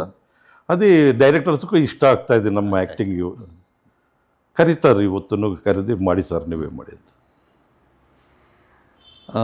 ಒಬ್ಬ ಹೀರೋ ಯಾರು ರಾಜ್ಕುಮಾರ್ ಅಂತೇಳಿ ಹೇಳ್ಕೊಳ್ಳಿ. ರಾಜ್ಕುಮಾರ್ ಅವರಿಗೆ ವಿಗ್ ಮಾಡುವ ಟೈಮಿಗೆ, ವಿಗ್ ನೀವು ಮಾಡಿ ಕೊಡ್ತೀರಲ್ಲ, ಆ ಟೈಮಿಗೆ ಏನಾದರೂ ಒಂದು ಸ್ವಾರಸ್ಯಕರ ಘಟನೆ ಆದ್ದು ನೆನಪಿದೆ ಏನಾದರೂ? ಹಾಂ, ಶಬ್ದವೇದಿ. S Narayan director. ಶಬ್ದವೇದಿ ಕುಲು ಮನಾಲಿಗೆ ಹೋಗಿದ್ದೀವಿ ನಾವು ಶೂಟಿಂಗ್. ಶೂಟಿಂಗು ರೋತಾನೋ ಯಾವುದೋ ಒಂದು ಐಸ್ ಅಲ್ಲಿ ಒಂದು 3ನೇ ದಿನ ಶೂಟಿಂಗ್ ಆವತ್ತು. ಆಮೇಲೆ ಫುಲ್ ಐಸಲ್ಲಿ ರಾಜ್ಕುಮಾರ್ ಅವರಿಗೆ ಹೇಳಿದ ಫುಲ್ ಐಸ್ ಇರುತ್ತೆ ಅಣ್ಣ ಅಲ್ಲಿ ಸ್ವಲ್ಪ ಬೇಗ ಹೋಗೋಣ ಅಂತ. ಅವರು ನೈಟು 2 ಗಂಟೆಗೆ ಎದ್ದು ಧ್ಯಾನ ಮಾಡಿದ್ರಂತ, ಬಿಸಿ ಮಾಡ್ಕೊಳ್ಳೋದು ಶರೀರನು. ಆಮೇಲೆ ತಿರ್ಗಾ ಬೆಳಗ್ಗೆ 5:30 ಗಂಟೆಗೂ ಎಲ್ಲ ಹೋಗಿದ್ವಿ. ಅಲ್ಲಿ ಲೊಕೇಶನಲ್ಲೇ ವಿಗ್ ಹಾಕ್ಕೊಳ್ತೀನಿ ಅಂದರು. ಅಲ್ಲೇ ನಡಿ, ಅಲ್ಲೇ ವಿಗ್ ಹಾಕ್ಕೊಳ್ಳೋಣ, ಮೇಕಪ್ಪು ಮೀಸೆ ಮಾತ್ರ ಇಟ್ಟಿದ್ದೀನಿ. ಹೋಗಿದ್ವಿ. ಹೋಗಿ ಅಲ್ಲಿ ನಮ್ಮ IPS ಕೆಂಪಯ್ಯ ಇದ್ದರು, ಆಮೇಲೆ ಭುಜಂಗ ಶೆಟ್ಟಿ ಇದ್ದರು ಪಕ್ಕದಲ್ಲೇ, ಅವರ ಗೆಳೆಯರು. ಗೆಳೆಯರು ಇಬ್ಬರು. ಹೋಗಿದ್ವಿ. ಹೋಗಿ ವಿಗ್ ಹಾಕ್ತಾಯಿದ್ದೀನಿ, ನನಗೆ ಶಾಕ್ ಹೊಡಿಯಿತ್ತು ಶರೀರ, ಕರೆಂಟ್ ಪಾಸ್ ಆಗೋಯ್ತು. ತಪ್ಪಂದ್ರೆ ವಿಗ್ಗು ಕೆಳಗೆ ಬಿದ್ದೋಯ್ತು ಕೆಳಗೆ. ನಾನು ಹಿಂಗೆ ಬಂದೆ, ಭುಜಂಗ ಶೆಟ್ಟಿ ಕೇಳಿದ್ದೀನಿ, ಸರ್ ಕರೆಂಟ್ ಶಾಕ್ ಹೊಡಿತಾ ಇದೆ ತಲೆ ಮುಟ್ಟಿದ್ರೆ ಅಂತ. ಚಳಿಕೆ ಆಗಿರುತ್ತೆ, ಚಳಿಕೆ ಆಗಿರುತ್ತೆ ಅಂತ. ಆಮೇಲೆ ನಾನು ಲಕ್ಷ್ಮಿಯವ್ರ ಹತ್ರ ಕೇಳಿದೆ, ಅವ್ರ ಮಗಳು ಲಕ್ಷ್ಮಿಯವ್ರ ಹತ್ರ ಏನು ಶಾಕ್ ಹೊಡಿತು ನನಗಂದರೆ, ಅಯ್ಯೋ ತುಂಬ ಧ್ಯಾನ ಮಾಡಿದ್ದಾರೆ ನಾವು ಬೆಳಗ್ಗಿನಿಂದ, ಮಿಡ್ನೈಟ್ನಿಂದ, ಅದೇನೋ ಅದು ಬಿಸಿ ಆಗಿರ್ಬೋದು ಶರೀರ ಅಂತ. ಆಮೇಲೆ ಅಣ್ಣವ್ರು ಹಿಂಗೆ ನೋಡ್ತಾ ಇದ್ದಾರೆ, ಅವ್ರು ಏನಾಗಿದೆ ಅಂತ ಗೊತ್ತಿಲ್ಲ ಅವರಿಗೆ. ನಾನು ಸೈಡ್ಗೂ ಭುಜಂಗ ಶೆಟ್ಟಿ ಸೈಡ್ ಕರೆದೇ ಹೇಳಿದ್ದೆ ಶಾಕ್ ಹೊಡಿತಾ ಇದೆ ಅಂತ. ತಿರ್ಗಾ ಟ್ರೈ ಮಾಡಿ ಅಂದರೆ ತಿರ್ಗಾ ನಿಧಾನವಾಗಿ ಹೋಗಿ ವಿಗ್ಗಕ್ಕೆ ದೂರ ನಿಲ್ತ್ಕೊಂಡೆ. ಆ ಥರ ಪವಾಡ ಪುರುಷರವರೆಲ್ಲ. ಅಂಥ ಘಟನೆ ನಾನು ಎಷ್ಟು ಜನ ಹೀರೋಸ್ ಹತ್ರ ವರ್ಕ್ ಮಾಡಿದ್ದೀನಿ, ಇದುವರೆಗೆ ಆ ಘಟನೆ ನೋಡಿಲ್ಲ ನಾನು ಆ ಥರ. ಹೌದು. ನೀವು ಹೇಳಿದ್ರ ಅದು ಇಲ್ಲ ಕೊಡ್ದಾಗಾಯ್ತು ಅಂತ ಅಣ್ಣ ಅವ್ರ ಹತ್ರ? ಹೇಳಿಲ್ಲ. ಆಮೇಲೆ ಯಾರೋ ಗೊತ್ತಾಗಿಲ್ಲ, ಆಮೇಲೆ ಗೊತ್ತಾಗಿ ತುಂಬ ಶಾಕ್ ಹೊಡೀತಾ ಅಂತ ಮನೆ ಶೂಟಿಂಗ್ ಎಲ್ಲ ರಿಲೀಸ್ ಆಗೋದ್ಮೇಲೆ ಕೇಳಿದ್ರು, ತುಂಬ ಶಾಕ್ ಹೊಡೀತಾ ನಿಮಗೂ ಅಂತ. ಅದು ಲೈಟಾಗಿ ಹೊಡೀತು, ಭಯ ಆಗೋಯ್ತು ನನಗೆ. ಅಂತ ನನಗೆ ಗೊತ್ತಿಲ್ಲ, ಏನಾಯ್ತೋ ನನಗೆ ಗೊತ್ತಿಲ್ಲ ಅಂತ ನಕ್ಬಿಟ್ರು ಅಷ್ಟೇ. ಆಮೇಲೆ ನಿಜವಾದ ದೇವತಾ ಮನುಷ್ಯ ಸರ್ ಅವರು. ನಾವು ವರ್ಕ್ ಮಾಡೋಕೆ ಹೋಗಿರೋರು ನಾವೆಲ್ಲ ಅವ್ರ ಜೊತೆಯಲ್ಲಿ. ಪಾಪ ಎಲ್ಲಿದ್ರೂ ನಾಗೇಶ್ವರನ ಕರಿ ಊಟ ಮಾಡೋದಕ್ಕಂತ ಪಕ್ಕದಲ್ಲಿ ಕೂರಿಸ್ಕೊಂಡು ಊಟ ಮಾಡಿ ಹತ್ತೀನಿ. ಅಲ್ಲಿ 5 ಕ್ಯಾರಬ್ ಬರ್ತಾಯಿತ್ತು ಅಲ್ಲಿ. ಅಣ್ಣವ್ರ ಶೂಟಿಂಗ್ ನಡೆಯುವಾಗ 5 ಕ್ಯಾರಿಯರ್ಸು, ಒಂದು ಶಿವಣ್ಣವ್ರ ಮನೆಯಿಂದ ಒಂದು, ಈ ಥರ ಆ ಥರ ಅವ್ರ ಅಭಿಮಾನಿಗಳು ಒಂದು, ಅದಾಕು ಇದಾಕು ಅಂತ 8 kg ಜಾಸ್ತಿ ಆಗ್ತಾಯಿದೆ. ಅವ್ರ ಶೂಟಿಂಗ್ ಫಿನಿಶ್ ಆಗೋದೊಳಗೆ ನಾನು ತಿಂದು ಅಂದರೆ ಬೇಡ ಅನ್ಬಾರ್ದಲ್ಲ. ಅಣ್ಣವ್ರ ಕೈನಿಂದ ಹಾಕುವಾಗ ನಾವು ಅದೇ ಒಂದು ಪ್ರಸಾದ ನಮಗೂ. ಅವ್ರ ಕೈನಿಂದ ಯಾರಿಗೆ ಸಿಕ್ಕುತ್ತೆ ಆ ಭಾಗ್ಯ. 1969ರಿಂದ 68ರಿಂದಲ್ಲ ಯಾರು ನಿಮ್ದು ಸ್ಟಾರ್ಟ್ ಆದಿದ್ದು? 68ರಿಂದ ಸ್ಟಾರ್ಟ್ ಆಗಿದೆ. ಅಂದರೆ ಇಂಡಸ್ಟ್ರಿಗೆ ಬಂದಿರೋದು, ವಿಗ್ ಅಲ್ಲ, ಇಂಡಸ್ಟ್ರಿಗೆ ಬಂದಿರೋದು. 1968ರಲ್ಲಿ ಎಂಟ್ರಿ ಆಗಿದೆ. 57 ವರ್ಷ ಆಯಿತು ಇವತ್ತಿಗೂ. ಒಬ್ಬನ ಆಯುಷ್ ಅದು. ಈಗಿನ ಆಮೇಲೆ ಇಲ್ಲಿವರೆಗೂ ಹಾಸ್ಪಿಟಲ್ ಹೋಗಿಲ್ಲ ನಾನು, ಅದು ಬೇರೆ ನೋಡೇ ಇಲ್ಲ ಹಾಸ್ಪಿಟಲ್. ಆಮೇಲೆ ಏನಾದ್ರು ಫೀವರ್ ಬಂತು, ಕೋಲ್ಡ್ ಆಯ್ತಂದ್ರೆ, ನೆಗಡಿ ಆಯ್ತಂದ್ರೆ ಧ್ಯಾನ ಮಾಡ್ತೀನಿ, ಅದರಲ್ಲೇ ಕಮ್ಮಿ ಆಗುತ್ತೆ. ಟ್ಯಾಬ್ಲೆಟ್ ತಗೊಳ್ಳೋದು, ಇದು ಮಾಡೋದು, ಹಾಸ್ಪಿಟಲ್ಗೆ ಹೋಗೋದು, ಆ ಥರ ಮಾಡೋದು. ಈ ಇಂಜೆಕ್ಷನ್ ಅಂದರೆ ಭಯನ ಹೋಗೋದೇ ಇಲ್ಲ. ನ್ಯಾಚುರಲ್ ಕ್ಯೂರ್ ಮಾಡ್ಕೊಳ್ತೀನಿ. ಆಮೇಲೆ ಜಾಸ್ತಿ ವರ್ಕ್ ಮಾಡ್ತೇನೆ. ಏನಾದ್ರು ಆರೋಗ್ಯ ಸರಿ ಇಲ್ಲ ಅಂದರೆ ಜಾಸ್ತಿ ವರ್ಕ್ ಮಾಡ್ತೇನೆ. ಆ ಜ್ವರ ಅನ್ನೋದೇ ಅಯ್ಯೋ ರಾಂಗ್ ಅಡ್ರೆಸ್ಸಿಗೆ ಬಂದಿದ್ದೀನಿ ಅಂತ ಓಡೋಗುತ್ತೆ. ಎಷ್ಟು ಮದುವೆ ಮಾಡಿಸಿದ್ರಿಂದ ಹೇಳಾಯಿತು, ಎಷ್ಟು ಕ್ಯಾನ್ಸರ್ ಪೇಷಂಟ್. ಈಗ ಕ್ಯಾನ್ಸರ್ ಪೇಷಂಟ್ಗೆ ಹೇಗೆ ಇದು ಕನೆಕ್ಷನ್ ಹೇಗೆ? ಅದೇ ನಮ್ಮ ಫಸ್ಟ್ ಬಿಗ್ 1976ರಲ್ಲಿ ನಮ್ಮ ಗ್ರೀನ್ ರೂಮ್ ನಾಣಿ ಅಂತ ಮೇಕಪ್ ಮ್ಯಾನ್ ಇತ್ತು. ಹೌದು. ಅವರು ನಾನು ತುಂಬ ಕ್ಲೋಸು, ಮೇಕಪ್ ಮ್ಯಾನ್ ಅವರು. ಆಮೇಲೆ ಪ್ರೆಸ್ಟೇಜ್ ಇದರಲ್ಲಿ ಕೆಲಸ ಮಾಡೋರು. ಆಮೇಲೆ ರವೀಂದ್ರ ಕಲಾಕ್ಷೇತ್ರ ಈವ್ನಿಂಗ್ ಟೈಮ್ನಲ್ಲಿ ಬಂದು ವರ್ಕ್ ಮಾಡೋದವೆಲ್ಲ. ನಾನು ರೆಗ್ಯುಲರು ಹೋಗ್ತಾಯಿದ್ದೆ ಕಲಾಕ್ಷೇತ್ರಕ್ಕೆ. ಅಲ್ಲಿ ನನಗೆ ಪರಿಚಯ, ಮನೆಗೆ ಕರ್ಕೊಂಡು ಹೋಗೋರು. ಆಮೇಲೆ ಒಂದು ಕ್ಯಾನ್ಸರ್ ಪೇಷಂಟಿಗೆ ವಿಗ್ ಮಾಡಬೇಕು ನೀವು, ಬನ್ನಿ ನಾಗೇಶ್ ಅಂತ ಹೇಳಿದರು. ಅವರೇ ನಾಣಿಯವರು. ನಡಿ ಸರ್ ಬರ್ತೀನಿ ಅಂತ. 76ನಲ್ಲಿ ನಾನು ಅವಾಗ ಕನ್ನಡ ಸಿನಿಮಾಗಳು ಮಾಡುವಾಗ ಹೋಟೆಲ್ನಲ್ಲಿ ಇರ್ತಾಯಿದ್ದೆ. ಕೆಂಚಾಂಬ ಲಾಡ್ಜು, ಈ ಐಲ್ಯಾಂಡ್ಸು, ಈ ಥರ ಹೋಟೆಲ್ನಲ್ಲೇ ಸ್ಟೇ ಮಾಡ್ತಾಯಿದ್ದೆ, ಮೋತಿ ಮಹಲು. ಆವಾಗ ಅವರು ಕರ್ಕೊಂಡು ಹೋದರು, ಕಿದ್ವಾಯ್ ಹಾಸ್ಪಿಟಲ್ ಕರ್ಕೊಂಡು ಹೋದರು. ಅವಾಗ ಬೇರೆ ಪ್ರೈವೇಟ್ ಎಲ್ಲ ಜಾಸ್ತಿ ಇರಲಿಲ್ಲ ಅವಾಗೆಲ್ಲ. Kidwai cancer patient. ಹೋಗಿ ಇವ್ರಿಗೆ ಒಂದು ವಿಗ್ ಮಾಡಬೇಕು ನೀವು ಅಂತ ಡಾಕ್ಟರ್ನ ಪರಿಚಯ ಮಾಡಿಸಿದ್ರು ಕಿದ್ವಾಯಿನಲ್ಲಿ. ಡಾಕ್ಟರು ಪೇಷಂಟ್ಸ್ ಹತ್ರ ಕರ್ಕೊಂಡೋಗಿ ಈ ಅಮ್ಮನಿಗೆ ಒಂದು ವಿಗ್ ಮಾಡಬೇಕು. ಪಾಪ 35 ಇಯರ್ಸ್ ಈ ಅಮ್ಮನಿಗೆ. ಕೂದಲು ಉದುರೋಗಿ ಮಕ್ಕಳು ಭಯ ಪಡ್ತಾ ಇದ್ದಾರೆ. ಯಾವುದೋ ದೆವ್ವ ಥರ ಕಾಣಿಸ್ತಾ ಇದೆ ತಾಯಿ, ನಮ್ಮ ತಾಯಿ ಅಲ್ಲ ಇವರು ಅಂತ ಮಕ್ಕಳು ತುಂಬ ಹತ್ರನೇ ಹೋಗ್ತಾ ಇಲ್ಲ. ಸೇಮ್ ಅವ್ರ ಹೇರ್ಸ್ ಯಾವ ಥರ ಇದೆ ಅದೇ ಥರ ವಿಗ್ ಮಾಡಿಕೊಡಿ ನೀವು ಅಂತ ಹೇಳಿದ್ರು. ಆಮೇಲೆ ಒಂದು 3 ದಿನದಲ್ಲಿ ರೆಡಿ ಮಾಡಿ ಹಾಕಿದೆ. ಅವಾಗ ಮಕ್ಕಳು ಬಂದ್ರಂತ ಅವ್ರ ತಾಯಿ ಹತ್ರ. ಆವಾಗ ಡಾಕ್ಟರ್ಗೂ ನೋಡಿದ್ಯಾ, ಕೂದಲಿಲ್ಲ ಅಂದರೆ ಮಕ್ಕಳಿಗೂ ಭಯ ಆಗುತ್ತೆ, ಯಾರೋ ತಾಯಿ ಇಲ್ಲ ಇವರು ಅಂತ ರಿಕಮೆಂಡ್ ಮಾಡೋದು ಸ್ಟಾರ್ಟ್ ಮಾಡಿದ್ರು. ಆವತ್ತಿನಿಂದ ನಾನು ವಿಗ್ ಮಾಡಿಸ್ಕೊಳ್ಳಿ ಅಂತ ಪೇಷಂಟ್ಸ್ ಕೇಳೋದು. ಆವತ್ತು ಜರ್ನಿ ಮಾಡಿದೆ ಆ ಕ್ಯಾನ್ಸರ್ ಪೇಷಂಟ್ ಅದು. ಇವತ್ತುವರೆಗೂ 1.5 ಲಕ್ಷ ಜನ ಫಿನಿಶ್ ವಿಗ್ಗಳು ಮಾಡಿಕೊಟ್ಟೆ. ಅದಂತೂ ಪುಣ್ಯದ ಕೆಲಸ ಸರ್ ನನಗೆ. ಆ ದೇವರು ಸೇವೆ, ಸಮಾಜ ಸೇವೆ ನನ್ನ ತಾಯಿ ತಂದೆ ಎಂಥ ಜನ್ಮ ಕೊಟ್ಟಿದ್ದಾರೆ ನನಗೂ. ವೇಸ್ಟ್ ಆಗಿಲ್ಲ ನನ್ನ ಜನ್ಮ. ಅಷ್ಟು ಜನಕ್ಕೂ ಉಪಯೋಗ ಆಗಿದೆ. 1 ಲಕ್ಷ ಜನ ಕೂದಲಿಲ್ಲ ಅಂದರೆ ಮದುವೆ ಆಗೋದಿಲ್ಲ, ಅಂಕುಲ್ ಅಂತಾರಂತವ್ರನ್ನ. ಹುಡುಗಿನ ನೋಡೋಕೆ ಹೋದರೆ ಅಪ್ಪ ಏನಿಲ್ಲಪ್ಪ ಅಂಕುಲ್ನ ಕರ್ಕೊಂಡು ಬಂದಿದ್ಯಾ ಅಂತ ಇನ್ಸಲ್ಟ್ ಮಾಡೋದು. ಆ ಥರ ಇರೋರಿಗೆ ವಿಗ್ ಮಾಡಿ ಕೊಟ್ಟಿದ್ರೆ ಅದೇ ಹುಡುಗಿ ಮದುವೆ ಆಯ್ತು, ಅದೇ ಹುಡುಗಿ ಜೊತೆನಲ್ಲೇ ಮದುವೆ ಆಯಿತು. ಎಷ್ಟು ಚೆನ್ನಾಗಿ ಕಾಣಿಸ್ತಾ ಇದ್ದಾನೆ ಹುಡುಗ ಅಂತ. ಆ ಕೂದಲು ಅಷ್ಟು ಹೆಲ್ಪ್ ಮಾಡುತ್ತೆ. ಇಂಟ್ರೆಸ್ಟಿಂಗ್ ಘಟನೆ ನಡೆದಿದೆ ಇದಕ್ಕೆ ಸಂಬಂಧ. ಹಾಂ, ವಿಗ್ ಹಾಕಿ ಮದುವೆ ಮಾಡ್ಕೊಂಡಿದ್ದಾನಂತ ಗಲಾಟೆಗಳಾಗಿದೆ. ಗಲಾಟೆಗಳಾಗಿ ಪೊಲೀಸ್ ಸ್ಟೇಷನಲ್ಲಿ ಕಂಪ್ಲೇಂಟ್ ಕೊಟ್ಟು ಚೀಟ್ ಮಾಡಿದ್ದಾರೆ. ಆ ವಿಗ್ ಮಾಡಿರೋರು ಯಾರಪ್ಪ ಅವ್ರನ್ನ ಕರೆಸಿ ನಾನು ಹೋಗಿದ್ದೀನಿ. ಹೋಗಿ ಸಮಾಧಾನ ಮಾಡಿಸಿ, ಇದೇನು ಕಿಡ್ನಿ ಅಲ್ಲಮ್ಮ, ಕಿಡ್ನಿ ತೆಗೆದಿರೋ ಇದೆಲ್ಲ ತೆಗೆದಿಲ್ಲ. ದೊಡ್ಡ ಹೀರೋಸ್ ಎಲ್ಲ ವಿಗ್ ಹಾಕೊಂಡು ಆ್ಯಕ್ಟ್ ಮಾಡುವಾಗ ನೀವೇ ನಮ್ಮ ಹೀರೋ ಅನ್ಕೊ ನಿಮ್ಮ ಗಂಡನ ಅಂತ ಹೇಳಿ ಅವರಿಗೆ ಸಮಾಧಾನ ಮಾಡಿ, ಆ ಹುಡುಗಿ ಅಪ್ಪ ಅಮ್ಮನಿಗೆ ಸಮಾಧಾನ ಮಾಡಿ ಒಂದು ಮಾಡಿಸಿ ಬಂದಿದ್ದೀನಿ. ಆ ಥರ 1,000 ಮಾಡಿಸಿದ್ದೀನಿ. ಆ ಥರ ಪೊಲೀಸ್ ಸ್ಟೇಷನ್ ಗಲಾಟೆ, ಕೋರ್ಟ್ಗೆ ಹೋಗಿದ್ದಾರೆ, ಅಲ್ಲಿ ವಿಗ್ ಹಾಕಿ ಮದುವೆ ಆಗಿದ್ದಾನೆ ಅಂತ ಇವರು ಕಾರಣ. ಆ ಥರ ಸಾಲ್ವ್ ಮಾಡಿಸಿದ್ದೀನಿ, ಎಲ್ಲ ಸಾಲ್ವ್ ಮಾಡಿಸಿದ್ದೀನಿ. ನಾನೇನು ಕೈ ಬಿಟ್ಟಿಲ್ಲ ಅಂತವ್ರನ್ನ. ಒಂದು ಮಾಡಬೇಕು ಸರ್ ನಾವು ಅವತ್ತು, ದೂರ ಮಾಡಬಾರ್ದು. ಪವಿತ್ರ ಬಂಧ, ಗಂಡ ಹೆಂಡತಿ ಅಂದರೆ ಪವಿತ್ರ ಬಂಧ. ಮಗು ಆಗಿರುತ್ತೆ, ತಿರ್ಗಾ ನಾವು ಸಪ್ರೇಟ್ ಮಾಡಬಾರ್ದು. ಆ ಥರ ಅವ್ರನ್ನ ಒಂದು ಮಾಡಿಸ್ಬೇಕು ನಾವು ಯಾವತ್ತೂ. ಎಸ್, ಇದು ಒಂದು ಘಟನೆ. ಇನ್ನೊಂದು ಘಟನೆ ಯಾವುದಾದ್ರು ಇಂಟ್ರೆಸ್ಟಿಂಗ್ ಆಗಿರೋದು? ಇದು ಇಂಟ್ರೆಸ್ಟಿಂಗ್ ಆಗಿತ್ತು, ಸಖತ್ತಾಗಿತ್ತು. ಯಾವುದಾದ್ರು ಕೇಳಿ ಸರ್ ನಿಮ್ಮ ಇದರಲ್ಲಿ ಏನಾದಿದ್ರು ಸಿನಿಮಾಗೆ ಸಂಬಂಧಪಟ್ಟ? ಸಿನಿಮಾ ಅಲ್ಲದೆ ಈಗ ಶ್ರೀನಾಥ್ ಅವರು ಸಿನಿಮಾಕ್ಕೆ ಆಗಿ ವಿಗ್ ಹಾಕೋದಲ್ಲ, ಅವ್ರಿಗೆ ವಿಗ್ ಮಾಡಿ ಕೊಟ್ಟಿದ್ದಾರೆ. ನಾನು ಶ್ರೀನಾಥ್ ಅವ್ರಿಗೂ ಮಾಡಿಕೊಟ್ಟಿದ್ದೀನಿ, ಎಲ್ಲ ಹೀರೋಸ್ಗೆ ಮಾಡಿಕೊಟ್ಟಿದ್ದೀನಿ ವಿಗ್ಗು. ಶ್ರೀನಾಥಿಗೆ ರೆಗ್ಯುಲರ್ಗೆ ಹಾಕೊಂಡುವಾಗೂ ಮಾಡಿಕೊಟ್ಟಿದ್ದೀನಿ. ಆಮೇಲೆ ಅವ್ರ ಮಗಳು ಅಮೆರಿಕಾಗೆ ಹೋಗಿದ್ಮೇಲೆ ಸ್ವಲ್ಪ ಫಾರಿನ್ ವಿಗ್ ತಂದು ಕೊಟ್ಟಿದ ತಕ್ಷಣ ಅದನ್ನು ಕಂಟಿನ್ಯೂ ಮಾಡಿಕೊಟ್ಟಿದ್ದಾರೆ ಶ್ರೀನಾಥ್ ಅವರು. ರಾಜೇಶ್ ಅವರು ಅವ್ರಿಗೆ ಆಚೆ ಬರುವಾಗೆಲ್ಲ ವಿಗ್ ಹಾಕ್ಕೊಟ್ಟೆ ಬರೋರು, ಅವ್ರಿಗೂ ವಿಗ್ ಮಾಡಿಕೊಡ್ತಾ ಇದ್ದೆ ನಾನು. ಎಷ್ಟು ಒಂದು ವಿಗ್ಗಿಗೆ ಎಷ್ಟು ಚಾರ್ಜ್ ಮಾಡ್ತಾರೆ ಸರ್? ಆವಾಗೆಲ್ಲ ಕಮ್ಮಿ ಇತ್ತು. ಈಗ ಒಂದು 10,000 50,000 ಇರುತ್ತೆ ವಿಗ್ಸ್. ಅದಕ್ಕೆ ಒಂದು ಟೈಮ್ ಗ್ಯಾಪ್ ಏನಾದರೂ ಇದೆಯಾ? ಟೈಮ್ ಎಲ್ಲ ಕ್ವಾಲಿಟಿ ಮೇಲೆ ಡಿಪೆಂಡ್. ಅಲ್ಲ, ನಿಮ್ಮ ಏನು ಅವರು ಬಂದು ಇಲ್ಲಿ ಅಳತೆ ಎಲ್ಲ ತಗೊಂಡ ಮೇಲೆ ಟೈಮ್ ಇರುತ್ತೆ. ಒಂದು 3 days 5 days 10 days ಅಂತ ಟೈಮ್ ಇರುತ್ತೆ. ಅದನ್ನ ಡಿಸೈನ್ ಮಾಡಿ ನಾವು ಯಾವ ಥರ ಮಾಡಬೇಕಂತ ಹೇಳಿ ಮಾಡಿ ರೆಡಿ ಮಾಡಿ ಕೊಡ್ತೀವಿ ಆ ಥರ.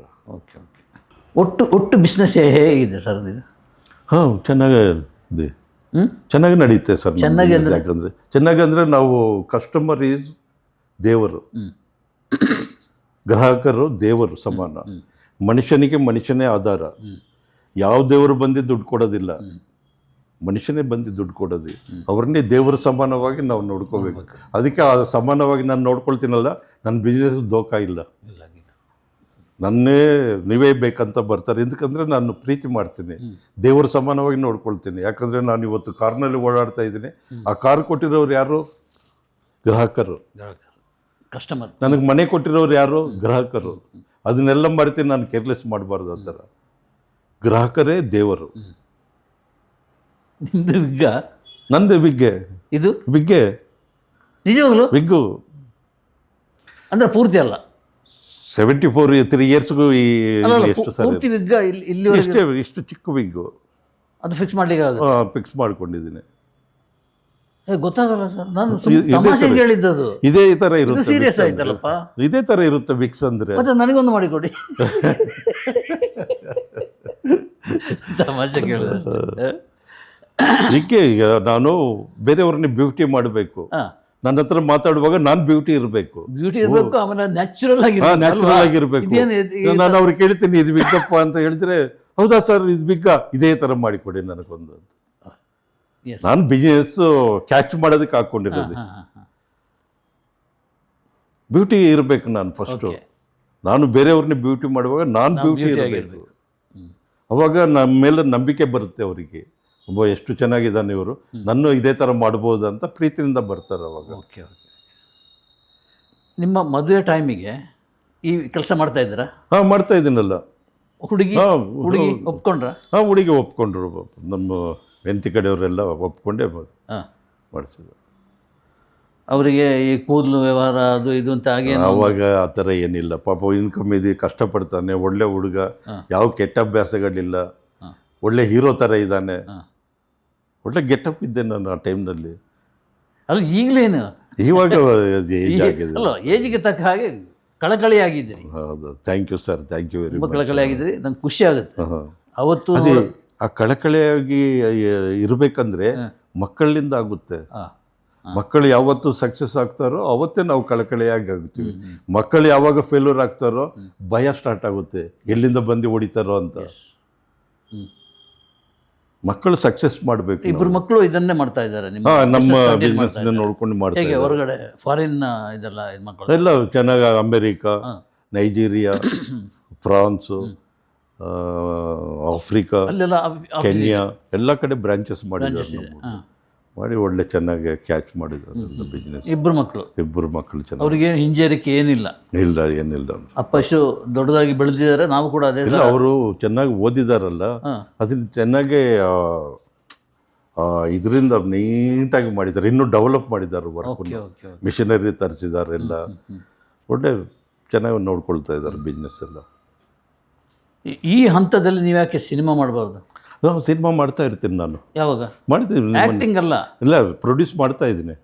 ಯಾವ್ದು ಮಾಡಿದ್ರಿ? ಮೊನ್ನೆ ಮಾಡಿದ್ದೆ ದಿನೇಶ್ ಬಾಬು ಜೊತೆನಲ್ಲಿ ಉತ್ತರ ಅಂತ ಮಾಡಿದ್ದೆ. ಉತ್ತರ? ಹಾಂ, ಲಾಸ್ಟ್ ಇಯರು ಸೆನ್ಸಾರ್ ಆಯಿತು, ಈಗ ರಿಲೀಸ್ ಮಾಡಬೇಕು. ರಿಲೀಸ್ ಆಗಬೇಕಷ್ಟೇ. ನನಗೇನಂದರೆ ಸಿನಿಮಾ ವರ್ಷಕ್ಕೊಂದು ಪಿಕ್ಚರ್ ಮಾಡೇ ಮಾಡ್ತೀನಿ ನಾನು.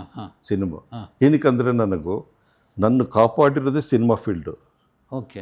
ಈಗ ಪಬ್ಲಿಕ್ಕು ನಮ್ಮ ಫೌಂಡೇಶನ್ ಹಾಕಿರೋದೇ ಸಿನಿಮಾ ಫೀಲ್ಡು. ನಾವು ಸಿನಿಮಾ ಫೀಲ್ಡು ಬಿಡಬಾರ್ದು. ಅದನ್ನು ಕಾಪಾಡಬೇಕಂದ್ರೆ ಅದನ್ನು ಮುಂದಕ್ಕೆ ಹೋಗ್ತಾ ಇರಬೇಕು. ನಾವು ಪ್ರೊಡ್ಯೂಸ್ ಮಾಡಿ ಒಂದು 100-200 ಜನನ ಕಾಪಾಡಬೇಕು. ತಿರ್ಗಾ ಎಲ್ಲೋ ದಾನ ನಾನು ಸಂಪಾದನೆ ಇದೆ, ಎಲ್ಲೋ ದಾನ ಮಾಡೋಕ್ಕೆ ನನಗೆ ಇಷ್ಟ ಇಲ್ಲ. ನನ್ನ ಸಿನಿಮಾ ಫೀಲ್ಡ್ನೇ ದಾನ ಮಾಡಬೇಕು. ನಾನು ನನ್ನ ಅಣ್ಣ ತಮ್ಮಂದಿರಿಗೆ ನಾನು ಇದು ಮಾಡಬೇಕು. ಸಿನಿಮಾ ಅಣ್ಣ ತಮ್ಮಂದಿರು ಅವ್ರಿಗೆ ಕೆಲಸ ಕೊಡಬೇಕು. ಈಗ ಡೈರೆಕ್ಟರು ದಿನೇಶ್ ಬಾಬು ಜೊತೆಲೂ ಮಾಡ್ತೀನಿ. ಲಾಸ್ಟ್ ಇಯರು, ಅದಕ್ಕೆ ಮುಂಚೆ ಲಾಸ್ಟ್ ಇಯರು ಜಯರಾಮ್ ರೆಡ್ಡಿದು ಒಂದು ಪಿಕ್ಚರ್ ಮಾಡಿಸಿದ್ದೀನಿ. ಈ ಥರ ಮಾಡ್ತಾನೆ ಇರ್ತೀನಿ ನಾನು. ವರ್ಷಕ್ಕೆ ಒಂದು ಪಿಕ್ಚರ್ ಮಾಡ್ತೀನಿ. Okay okay. Dinesh Babu contact ಮೊದಲಿಂದಲೂ ಇತ್ತ ನಿಮಗೆ? ಅವರು ನನಗೂ ವರ್ಕು ಕೊಟ್ಟಿದ್ದಾರಲ್ಲ ಸ್ಟಾರ್ಟಿಂಗ್ನಿಂದ. ಸುಪ್ರಭಾತ, ಇನ್ಸ್ಪೆಕ್ಟರ್ ವಿಕ್ರಮ್, ಹೆಂಡತಿ ಕೇಳಬೇಡಿ, ಎಲ್ಲ ಒಂದು 10 ಪಿಕ್ಚರ್ವರೆಗೆ. ಈಗ ನೀವು ಅವ್ರಿಗೆ ಕೆಲಸ ಕೊಟ್ಟಿದೆ?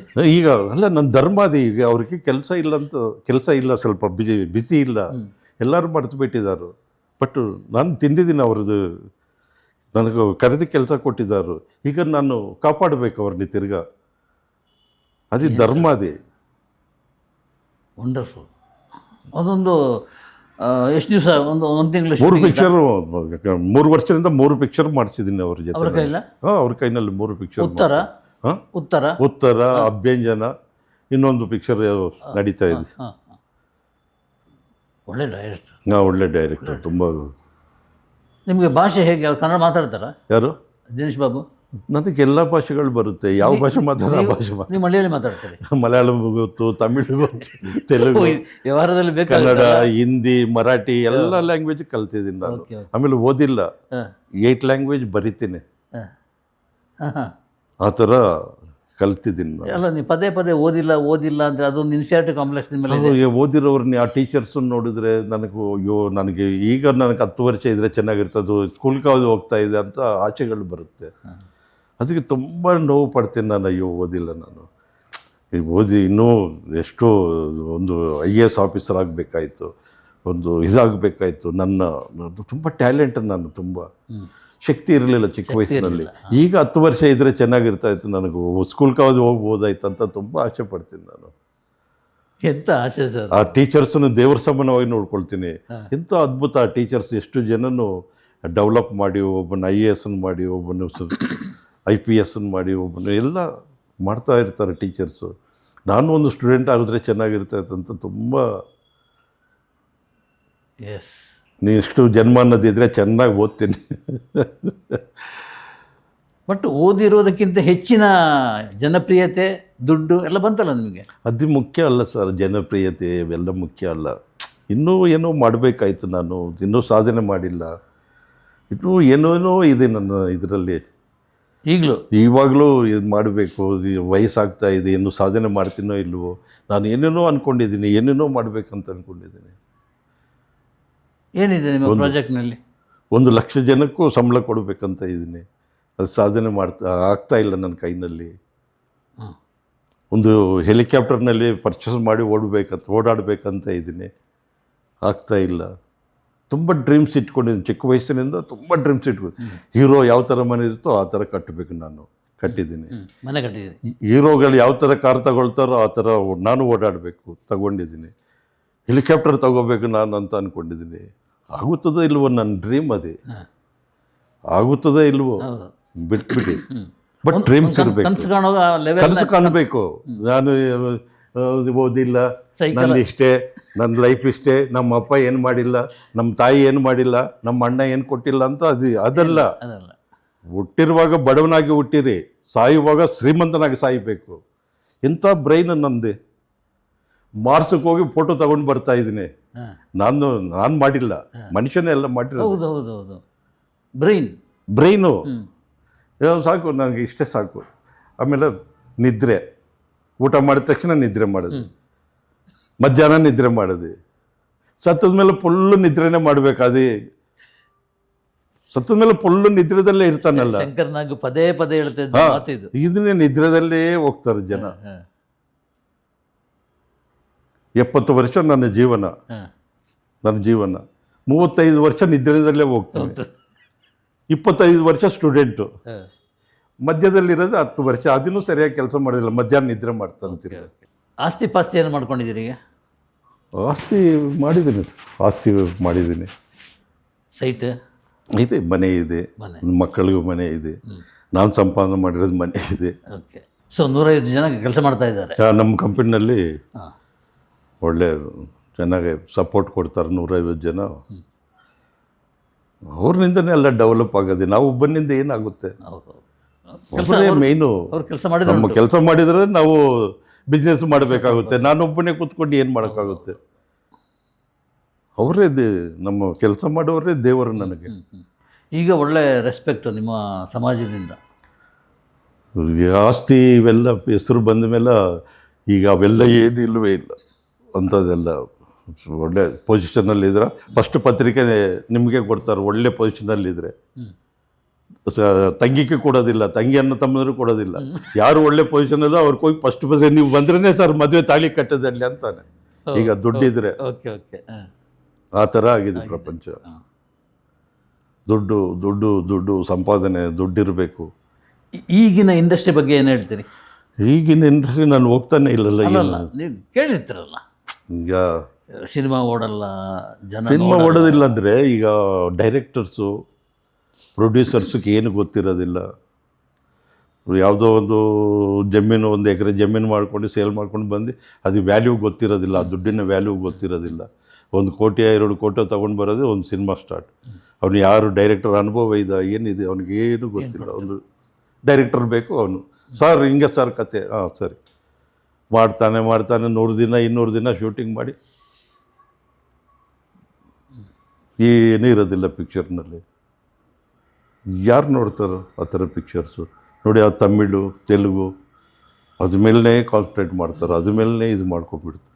ಗಂಡಸರು ಹೆಚ್ಚು ಗಂಡಸರು ಮಾಡ್ತಾರ ಅಲ್ಲ ಹೆಂಗಸರು ವಿಗ್ ಮಾಡ್ತಾರ ಅಂತ, ವಿಗ್ ತಗೋತಾರ ಅಂತ? ಇಬ್ಬರು ಇದ್ದಾರೆ ಬಿಸ್ನೆಸ್ ಮಾಡುವಾಗ. ಲೇಡೀಸೇ ಜಾಸ್ತಿ, ಲೇಡೀಸು ಜೆಂಟ್ಸ್ ಇಬ್ಬರು ಹಾಂ, ಇಬ್ಬರು ಬರ್ತಾರೆ, ಲೇಡೀಸ್ ಜೆಂಟ್ಸ್. ಲೇಡೀಸ್ ಜಾಸ್ತಿ ಇದ್ದಾರೆ. ಎರಡು ಟೈಮ್ ಬಂದರು, 60 ಇಯರ್ಸ್ ಇರುತ್ತೆ, ಹಾಂ, ಬಂದಿದ್ದಾರೆ, ಗಂಡ ಕರ್ಕೊಂಡು ಬಂದಿದ್ದಾನೆ. ಅಲ್ಲ ಅದೀಗ ವಿಗ್ ಹಾಂ, ವಿಗ್ ಹಾಕ್ಕೊಂಡು ಹೋಗ್ತಾರೆ. ಹಾಂ, ಬರುವಾಗ ಹೆಂಗಿದ್ರು, ಈಗ ಹೋಗುವಾಗ ಹೆಂಗಿದ್ರು ನೋಡಿ ಅವರು. ನನಗೆ ಗೊತ್ತಾಗಿಲ್ಲ. ವಿಗ್ ಹಾಕೊಂಡೆ ಹೋಗಿರೋದು. ಅದು ಹೇಗೆ ಫಿಕ್ಸ್ ಮಾಡಬೇಕು, ತೆಗಿಬೇಕು ಅಂತ ನೀವೆಲ್ಲ ಹೇಳ್ಕೊಡ್ತೀರಿ? ಸ್ಟಿಕ್ಕರ್ ಹಾಕಿ ಫಿಕ್ಸ್ ಮಾಡಿರೋದು. ಅಲ್ಲ, ಅದೆಲ್ಲ ಹೇಳ್ಕೊಡ್ತೀರಿ? ತೆಗಿಬೇಕು, ಟ್ರೈನಿಂಗ್ ಕೊಡ್ತಾರೆ ನಮ್ಮ ಇದ್ರ, ಹೆಂಗೆ ಹಾಕೋಬೇಕು, ಹೆಂಗೆ ಬಾಚ್ಕೋಬೇಕಂತ ಟ್ರೈನಿಂಗ್ ಕೊಡ್ತಾರೆ ನಮ್ಮ ಇದ್ರಲ್ಲಿ. ಅದೆಲ್ಲ ಹೇಳಿ ನಾವು ಹೇಳ್ತಾವೆಲ್ಲ. ಅವರು ಇವರು ಮೊದಲು ಬಂದಿದ್ದಾರಾ? ಇಲ್ಲೇ first customer, okay, first time ಬಂದಿರೋದು. ಅವ್ರು ಫಸ್ಟ್ ಟೈಮ್ ಬಂದವರು ಇದನ್ನು ನೋಡಿ ಸೆಲೆಕ್ಟ್ ಮಾಡೋದು ಹೇಗೆ? ಹಾಂ, ನೋಡ್ತಾರೆ ಅವರು, ಸ್ಯಾಂಪಲ್ಸ್ ಪೀಸಸ್ ನೋಡ್ತಾರೆ, ಹಾಕ್ಕೊಂಡು ನೋಡ್ತಾರೆ, ಮ್ಯಾಚ್ ಆಗುತ್ತದ ಇಲ್ವಂತ ನೋಡೋದು. ಮ್ಯಾಚ್ ಆಗೋದ್ಮೇಲೆ ಸರಿ ಚೆನ್ನಾಗಿದೆ, ಮ್ಯಾಚ್ ಆಗಿದೆ.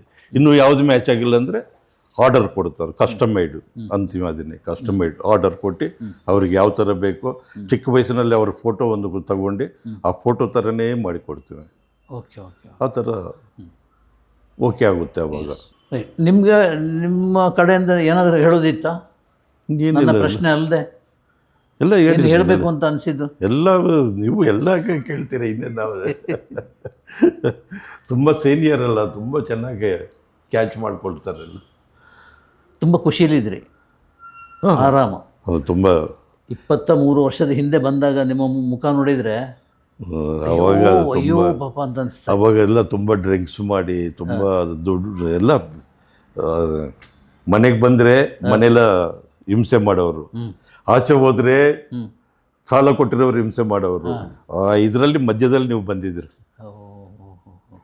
ಬಂದು ನನ್ನ ಹತ್ರ ಹೇಳಲೇ ಇಲ್ಲ ನೀವು.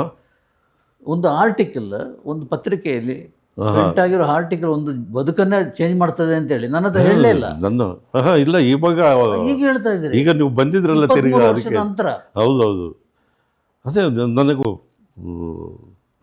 ಆಗಿದೆಯಲ್ಲ ಆ ಥರ. ನೀವು ಸಿಕ್ಕುವಾಗ ನಾನು ಹೇಳಲೇಬೇಕು ಆ ವಿಷಯ. ನನಗೆ ಎಷ್ಟು ಖುಷಿ ಆಗಿದೆ ಗೊತ್ತಾ? ಅದು ದೇವರ ಸಮಾನ. ನೀವು ಒಂದು ಪ್ರೆಸ್ನವರು ನಮ್ಮ ಒಂದು ಜೀವನ ಲೈಫನ್ನು ಈ ಮಟ್ಟಕ್ಕೆ ಕರ್ಕೊಂಡು ಹೋಗೋದೆ ಅಂದರೆ ಅದು ಎಂಥ ಅದ್ಭುತ ಇದೆ ಸರ್ ನಿಮ್ಮ ಇದೆ. ನಾನು ಒಂದು ತುಂಬ ಡಿಪ್ರೆಷನ್ನಲ್ಲಿದ್ದೆ ನಾನು ಆ ಟೈಮ್ನಲ್ಲಿ. ಅಯ್ಯೋ, ನಾನೇ ನಿಮ್ಗೆ ಹೇಳಿದ್ದೀನಿ ಅವತ್ತು, ಡಿಪ್ರೆಷನ್ನಲ್ಲಿದ್ದೀನಿ ಸರ್, ನಾನು ಬೇಡ, ನಾನು ಸಿನಿಮಾ ಮಾಡಿ ತುಂಬ ನೀವೇ ಬೇಕು, ಇಂಥವರೇ ಬೇಕು ನನಗೂ ಅಂತ ಹೇಳಿ ನಾನು ಇಂಟರ್ವ್ಯೂ ಮಾಡಿ. ಚದುರಿ ಚಿತ್ರಗಳು ಅಂತ ಅಂಕಣ ಇತ್ತು ನನಗೆ, ಕಾಲಮ್ಮ, ಅದರಲ್ಲಿ ಬರಬೇಕಾಗಿತ್ತು. ಚದುರಿ ಚಿತ್ರಗಳು ಜೀವನ ಚದುರಿ ಚಿತ್ರಗಳಾಗಿರೋರು ಕರೆಕ್ಟಾಗಿ ನೀವು ಸಿಕ್ಕಿದ್ರೆ ಕರೆಕ್ಟ್ ಪೊಸಿಷನ್ ಅಲ್ಲಿ ಇದ್ದೀನಿ ನಾನು. ಅವಾಗ ಏನು ಇರಲಿಲ್ಲ, ಚಿತ್ರನಾಗಿದ್ದೀನಿ, ಆಮೇಲೆ ಯಾರು ಮಾತಾಡ್ಸೋದಿಲ್ಲ ನನ್ನ, ಆ ಥರ ಆಗಿದ್ದೀನಿ. ಆ ಟೈಮ್ನಲ್ಲಿ ನಾನು ಇಂಟರ್ವ್ಯೂ ಮಾಡಿ ವಿಜಯ ಕರ್ನಾಟಕ ಕೊಟ್ಟಿದ್ರಲ್ಲ, ಒಂದು ಪೇಜ್ ಹಾಕಿದ್ರಿ, 2 ಅವರ್ಸ್ನಲ್ಲಿ ಒಂದು ಪೇಜ್ ಹಾಕಿದ್ರಲ್ಲ ಇವರು. ಎಂಥ ಎಂಥ ಇದು ಗಣೇಶ್ ಅವರಂತ ಅಂದ್ಕೊಂಡಿದ್ದೆ. ಅದು ನೋಡಿದ್ರೆ ಕ್ಯಾಚ್ ಆಗಿ ಎಷ್ಟು ನನ್ನ ನಂಬರು ಹಾಕಿದ್ರಿ ಅದರಲ್ಲಿ.